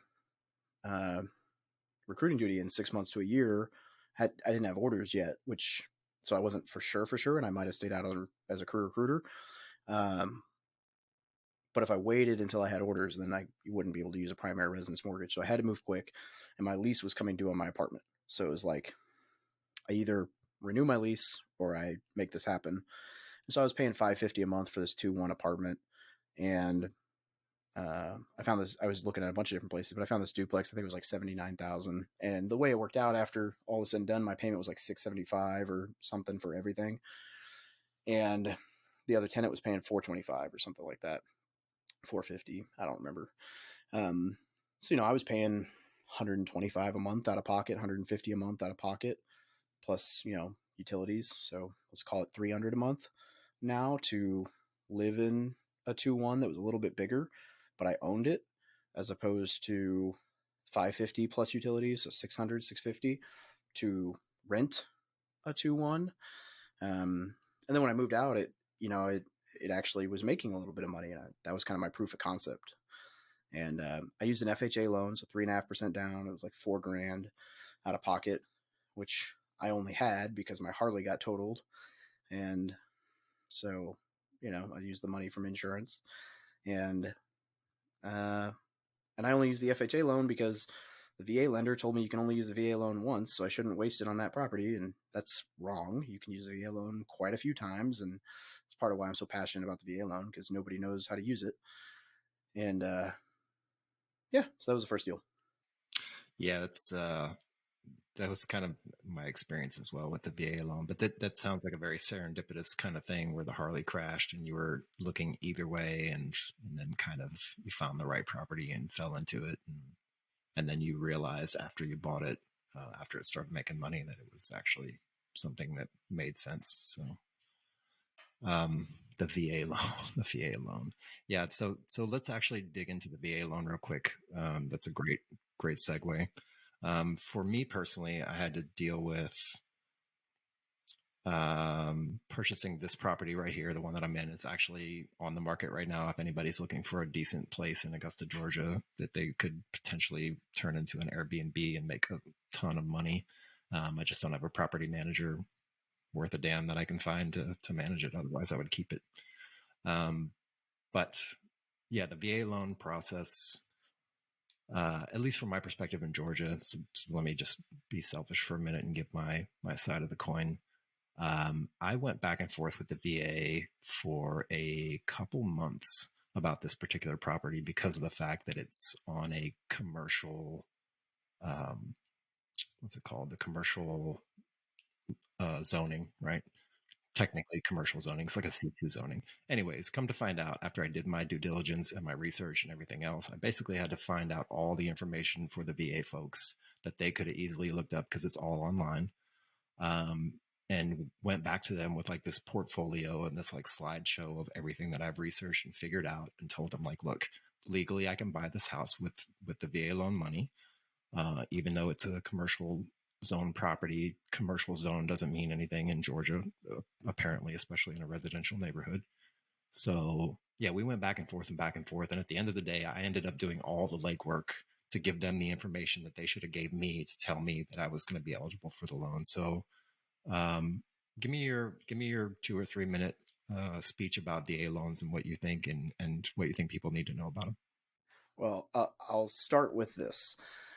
I'm a licensed agent and a licensed lender, and I've never transacted either actively. I just do referrals. So I was making introductions to people I thought were great agents and lenders within the community, just because people would ask me, and I was like, oh, this guy's awesome in your market.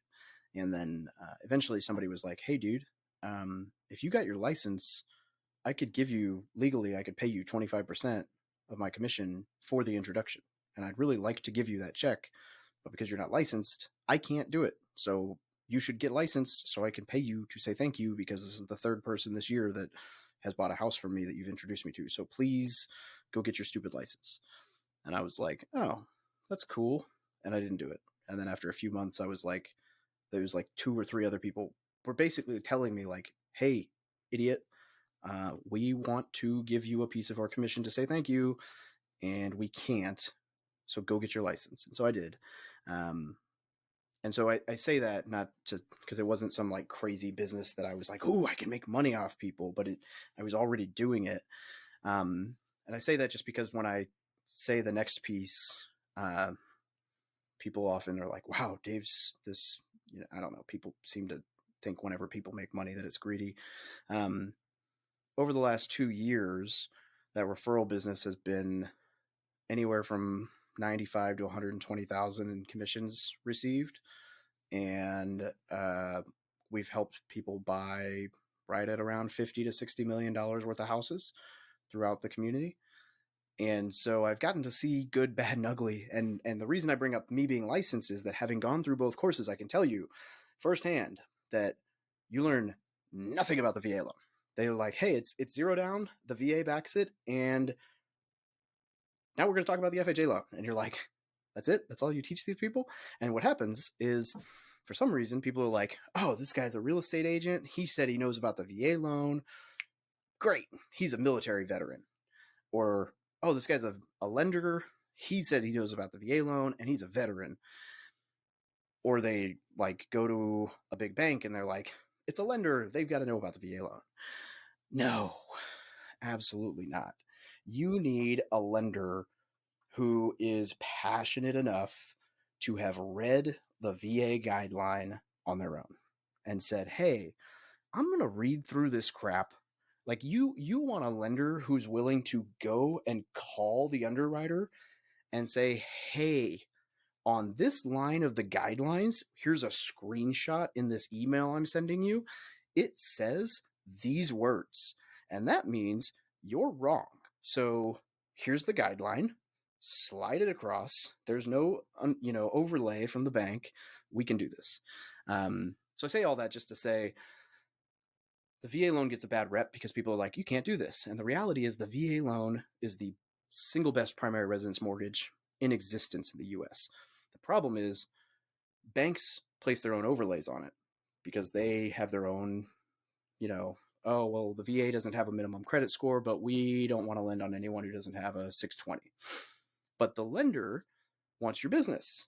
So if you have a 615 credit score, the lender isn't going to say, hey, we only take a 620. This bank will do 600. Go talk to them. The lender is going to say, the VA loan only does 620. You should use this other product. Or the VA loan only does 620. Here's how you can improve your score. And so people are like, oh, the VA loan sucks. No. 95% of the time someone tells you no. If you just ask, can you show me where it says that in the guideline? You'll find out real quickly that it's the bank telling you no, not the VA. And then you can either go to someone else or tell the bank, like the bank will flex on you. And so like even in San Diego's market and Ventura County and some of these like super expensive places, like during mid-pandemic, like the hottest market we've seen in the last 20 years, decade, whatever, my roommate was a VA lender and he was doing 17, I saw once was a 14, but 17-day closes with $1 million zero down VA loans in San Diego County, Orange County, California, left and right. No issues. Never had an issue with closing. And he was confident enough about it that when an offer was sent out, he would call the listing agent and say, hey, I know the VA loan sometimes gets a bad rap. I'm going to close this in 17 days. And if for any reason we don't close on day 17 and it's my fault, it's the lender's fault, I will pay $240 a day in per diem for every day we're over to your buyer or to your seller. So, and to my knowledge, he never paid the per diem once. So I say all that just to say the VA loan itself is phenomenal. The way it's built has no credit requirements, no debt to income requirements. The way the credit score works, the interest rates will be better for anybody who's under a 780 score than any other loan product out there. It's, the PMI and MIP and all these. I mean, there's so many different ways to slice it. The only complaint people have is the funding fee. But I have an article on my website that really breaks this down. But if you do the math, that's nothing compared to the MIP and PMI of FHA or conventional. And I would never argue that putting 20% down to avoid the funding fee is actually worth it, because you could put zero down and then invest that 20% anywhere else and earn a better return. Even if you invested that 20% in like bonds, you would outpace it.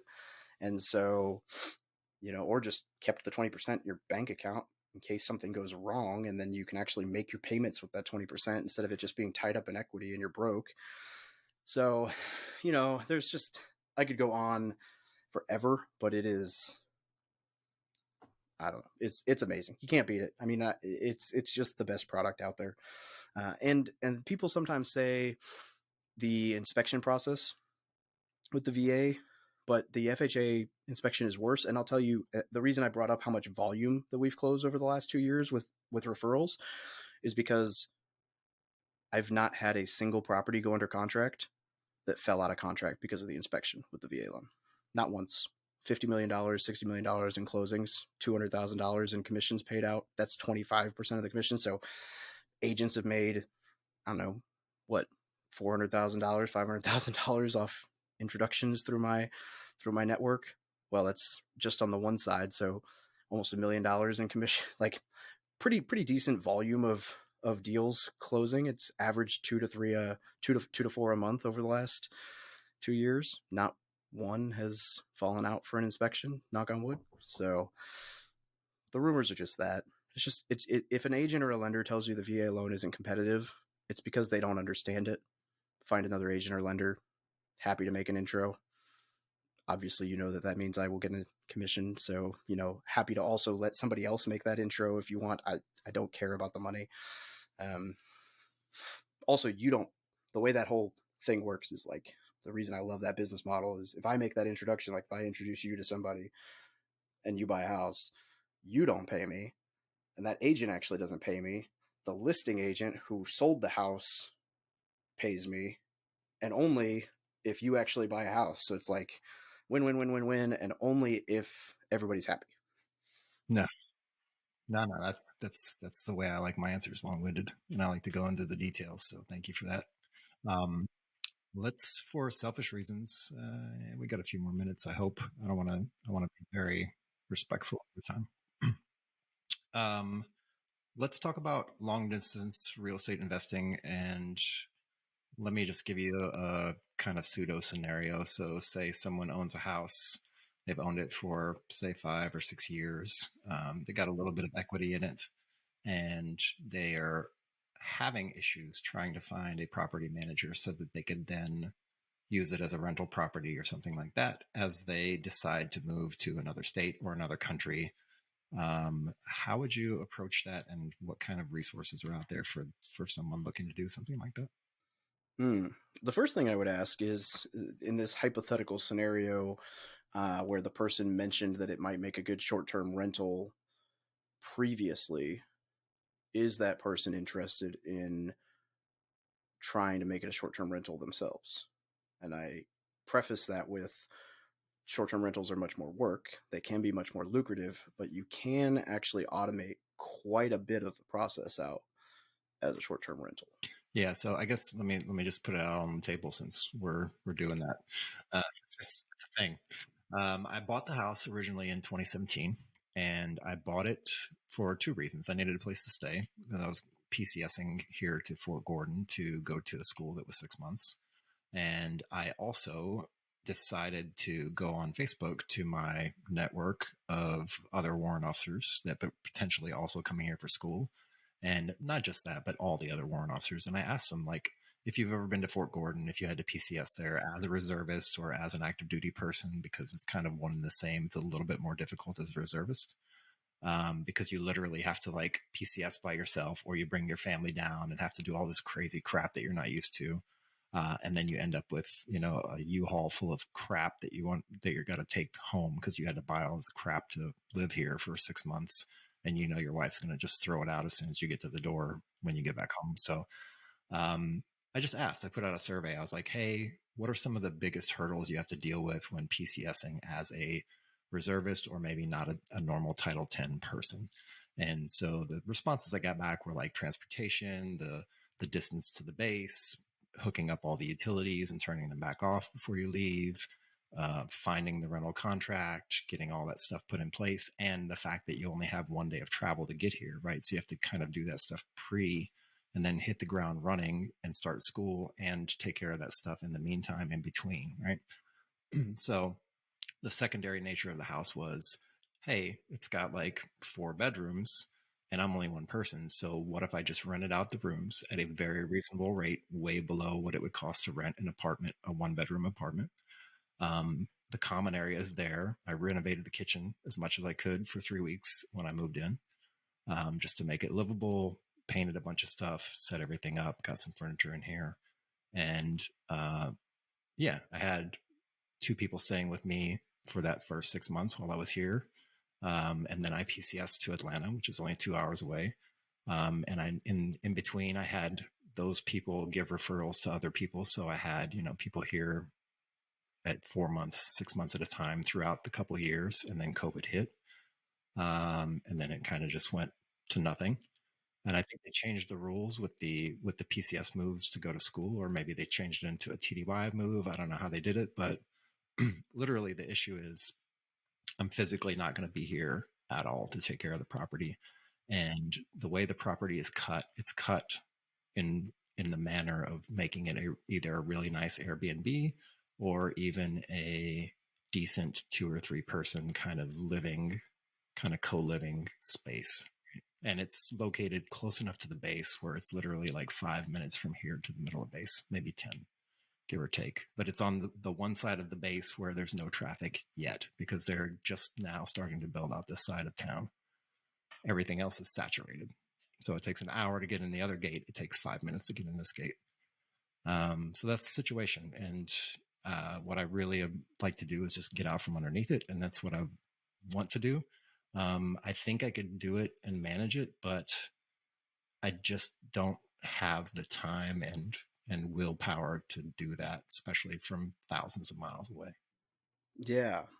Well, I'd like to introduce you to my buddy Rio, just to see if that might help. Rio is he might have gotten promoted to major. If not, he's a captain in the Marine Corps. He lived next to me in Oceanside, and he has I think it's a 5-bed, 4-bath that we used to go over and like watch the Super Bowl out, because it's this badass house with like pool table room with a bar and cool gym, and it was all pimped out. And he had, at the time, he got married, but at the time it was him as a single captain with 4 single lieutenants, all rooming, and it was like the party place. Everybody would go over there Friday, Saturday, Sunday, and like me and my roommate, whenever we went over there, it was like we had to set rules, like no matter what, we will leave at 10:30, because otherwise God knows what's going to happen at 2 a.m. at Rio's house with all these lieutenants. But Rio got stationed in Okinawa, Japan right after he got married, and he is managing all 5 bedrooms with 5 different single officers from Japan, and has been for the last year and a half, and cash flows like $2,000 or $3,000 a month. And to my knowledge, hasn't had any issues, and hasn't really had to do much from a management standpoint. And I have no idea how he's doing it, because I would never even think about trying to take that on, because I can't deal with details or management. But he would probably be somebody worth talking to, just because he's doing that with a property that sounds somewhat similar, and it's a high-end kind of sounds similar layout. So, and he's a really cool dude, so he'd be willing to at least talk to you and see if maybe there's a way that it wouldn't stress you out to do it.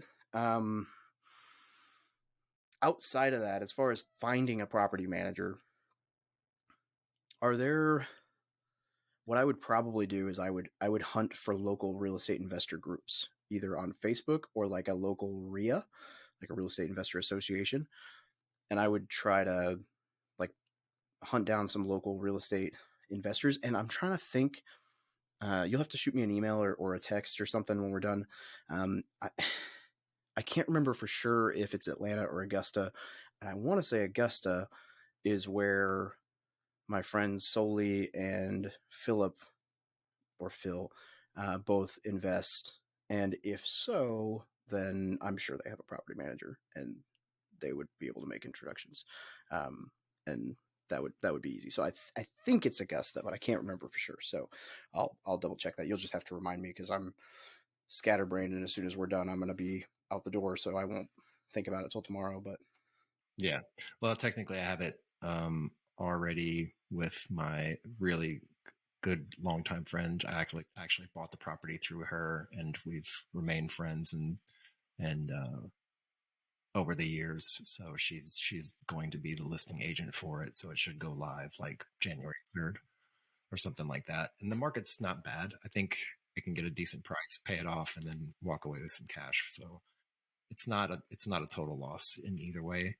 Just the thought of having to do anything managerial with it from thousands of miles away in a different time zone, that's not really what I want to do. And it doesn't fulfill me, like we talked about at the beginning. It's not fulfilling for me. If I didn't, that's the funny thing, is I didn't do that here. I did that when I was in New England. I networked with all the real estate REI groups and all the real estate people, and there's a ton of people up there that are actually on bigger podcasts and Bigger Pockets podcasts, and written some books and done some big things. So some big real estate investors up in the Northeast. But here I didn't do that. Here in Augusta, I just didn't follow through with it and didn't continue to do it. So yeah, kind of let it fall away to the wayside and focused on other things. So, um, okay. So we're really, really close on time. I know we're like probably pushing the boundaries of comfort. But if there's anything else that we haven't discussed or haven't covered yet, any of the questions that I haven't covered out of the list that I got from your data that you would want to talk about or mention, we can discuss and continue. And again, as long as you want to go, I'm game. We can go for as long as you want. So. Normally, I would.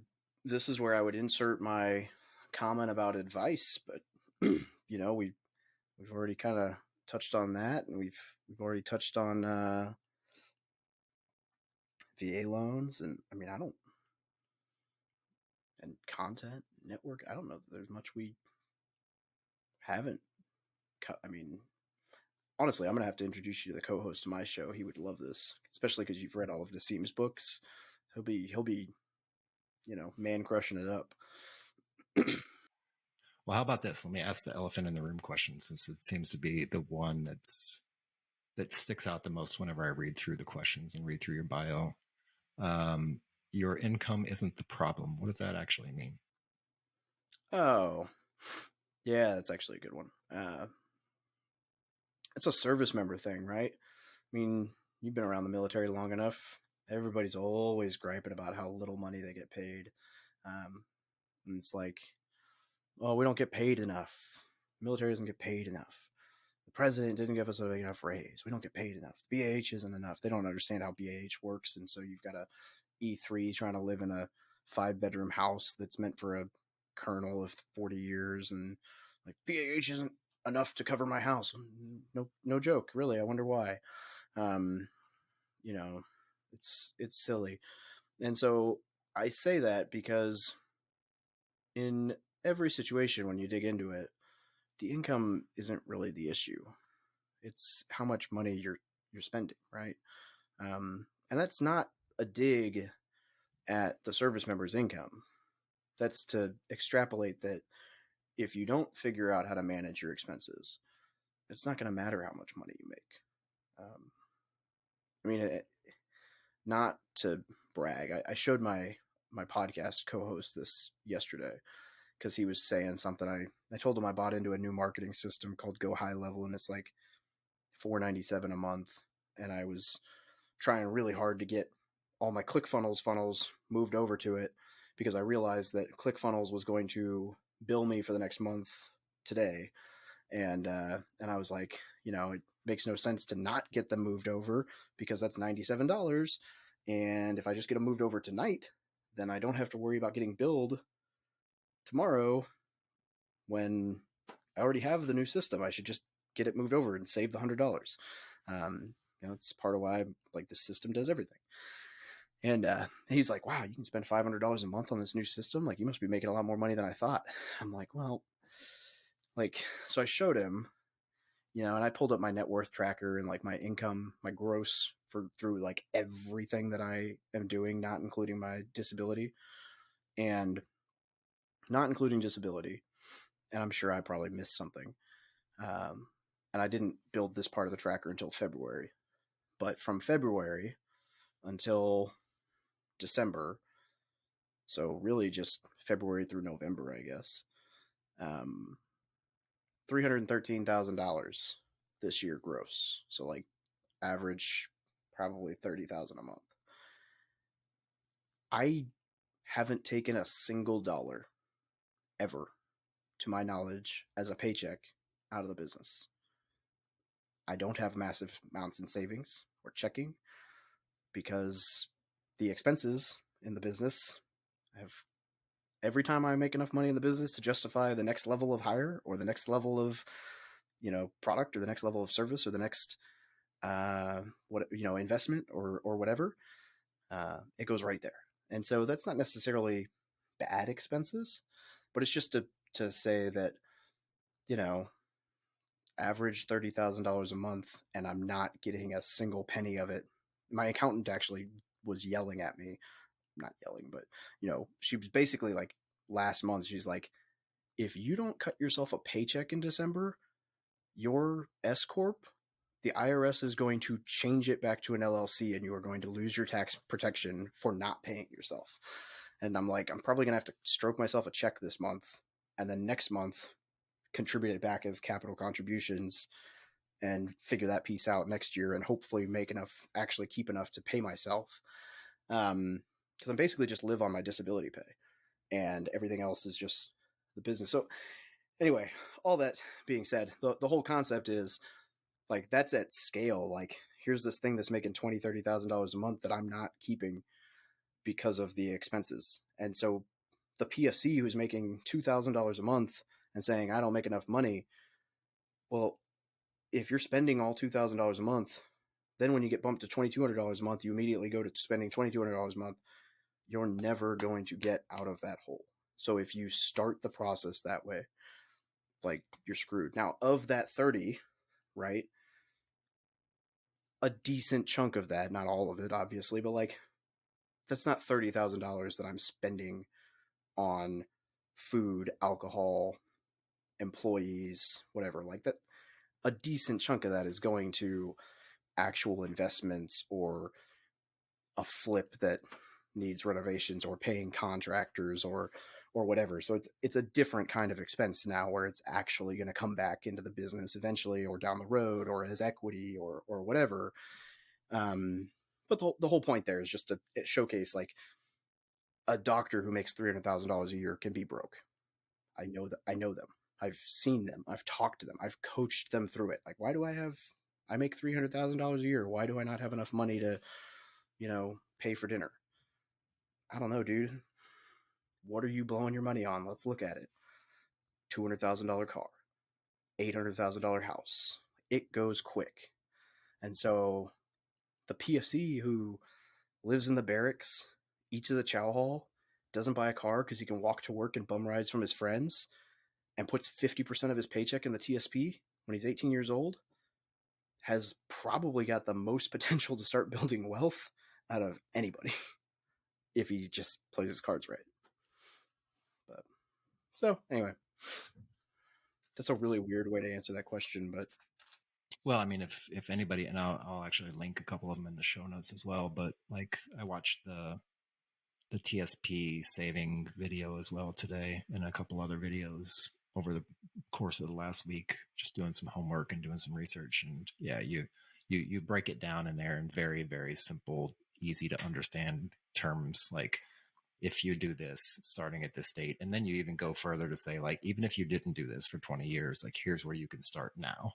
And I guess that's really the premise of the whole thing, is start where you're at and then go from there, instead of complaining about it or bitching and moaning about it or blaming everybody else for your shortcomings. Like, take ownership, take responsibility, and start where you're at. And you'll at least do something and not be sitting there bemoaning the rest of the world for why you don't have what you want. Cool. Yeah, I think that's it. I think we covered a lot of topics. It's awesome. It's a really good talk, a really good way to get to know you as well. I have this funny, like, feeling in the back of my mind that we've maybe exchanged information somewhere on Bigger Pockets somehow, but I'll have to dig into the comments.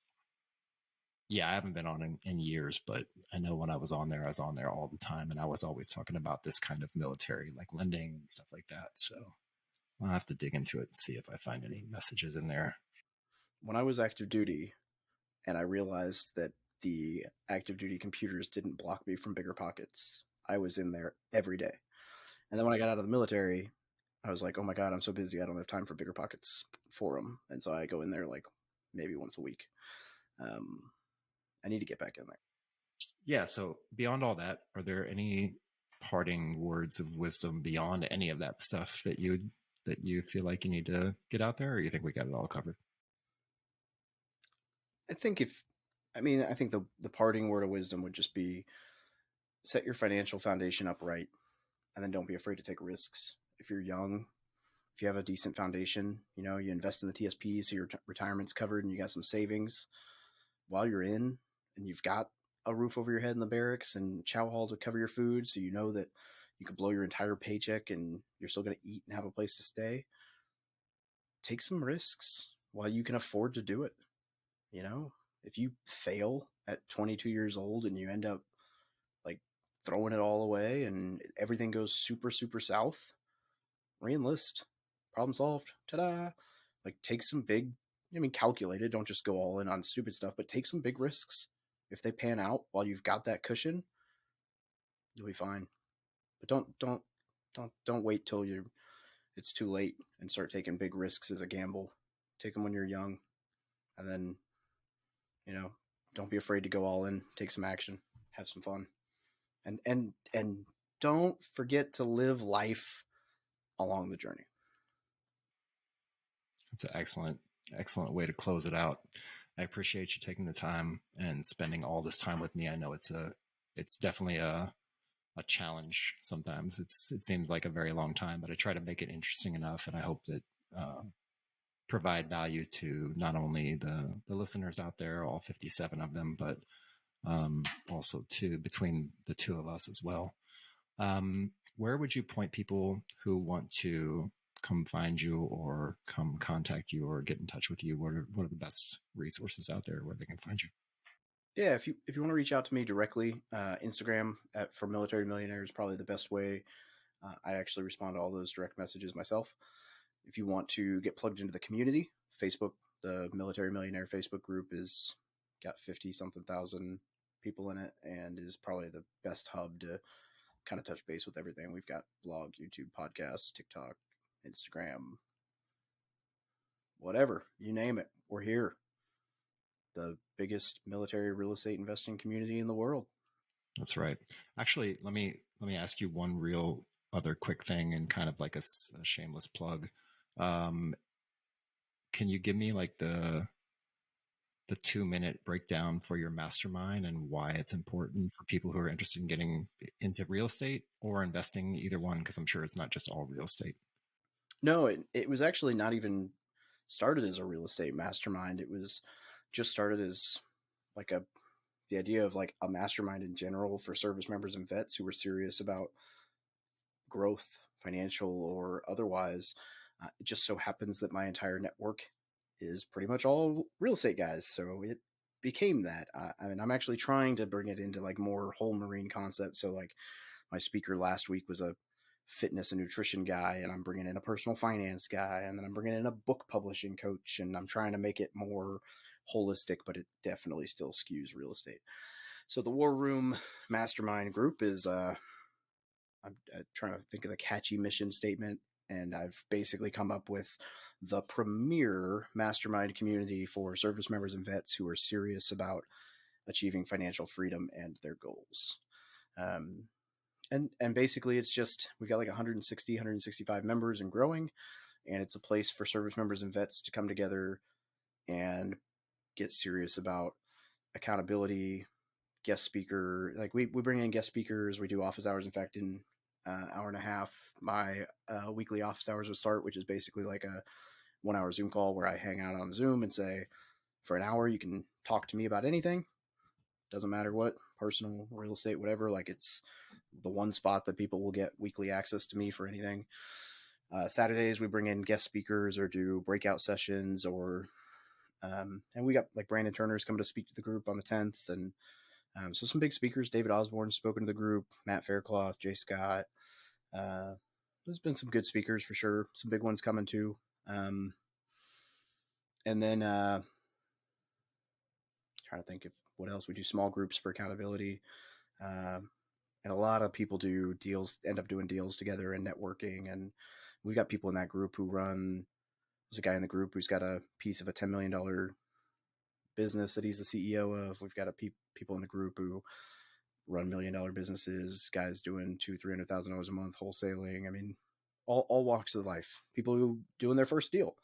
And there's a monthly fee It's not huge. In fact, every mentor I've had or person who has looked at it has told me I need to like triple it, and I just laugh and I'm like, I don't want to charge service members that much, uh, but I think it's necessary to charge something because without skin in the game, then we wouldn't have real like serious people in the group. So and it forces the people who, when they realize that they need a break from real estate or they're not contributing to the group, they cancel their membership, and then now I know that we only have active members, so it's good.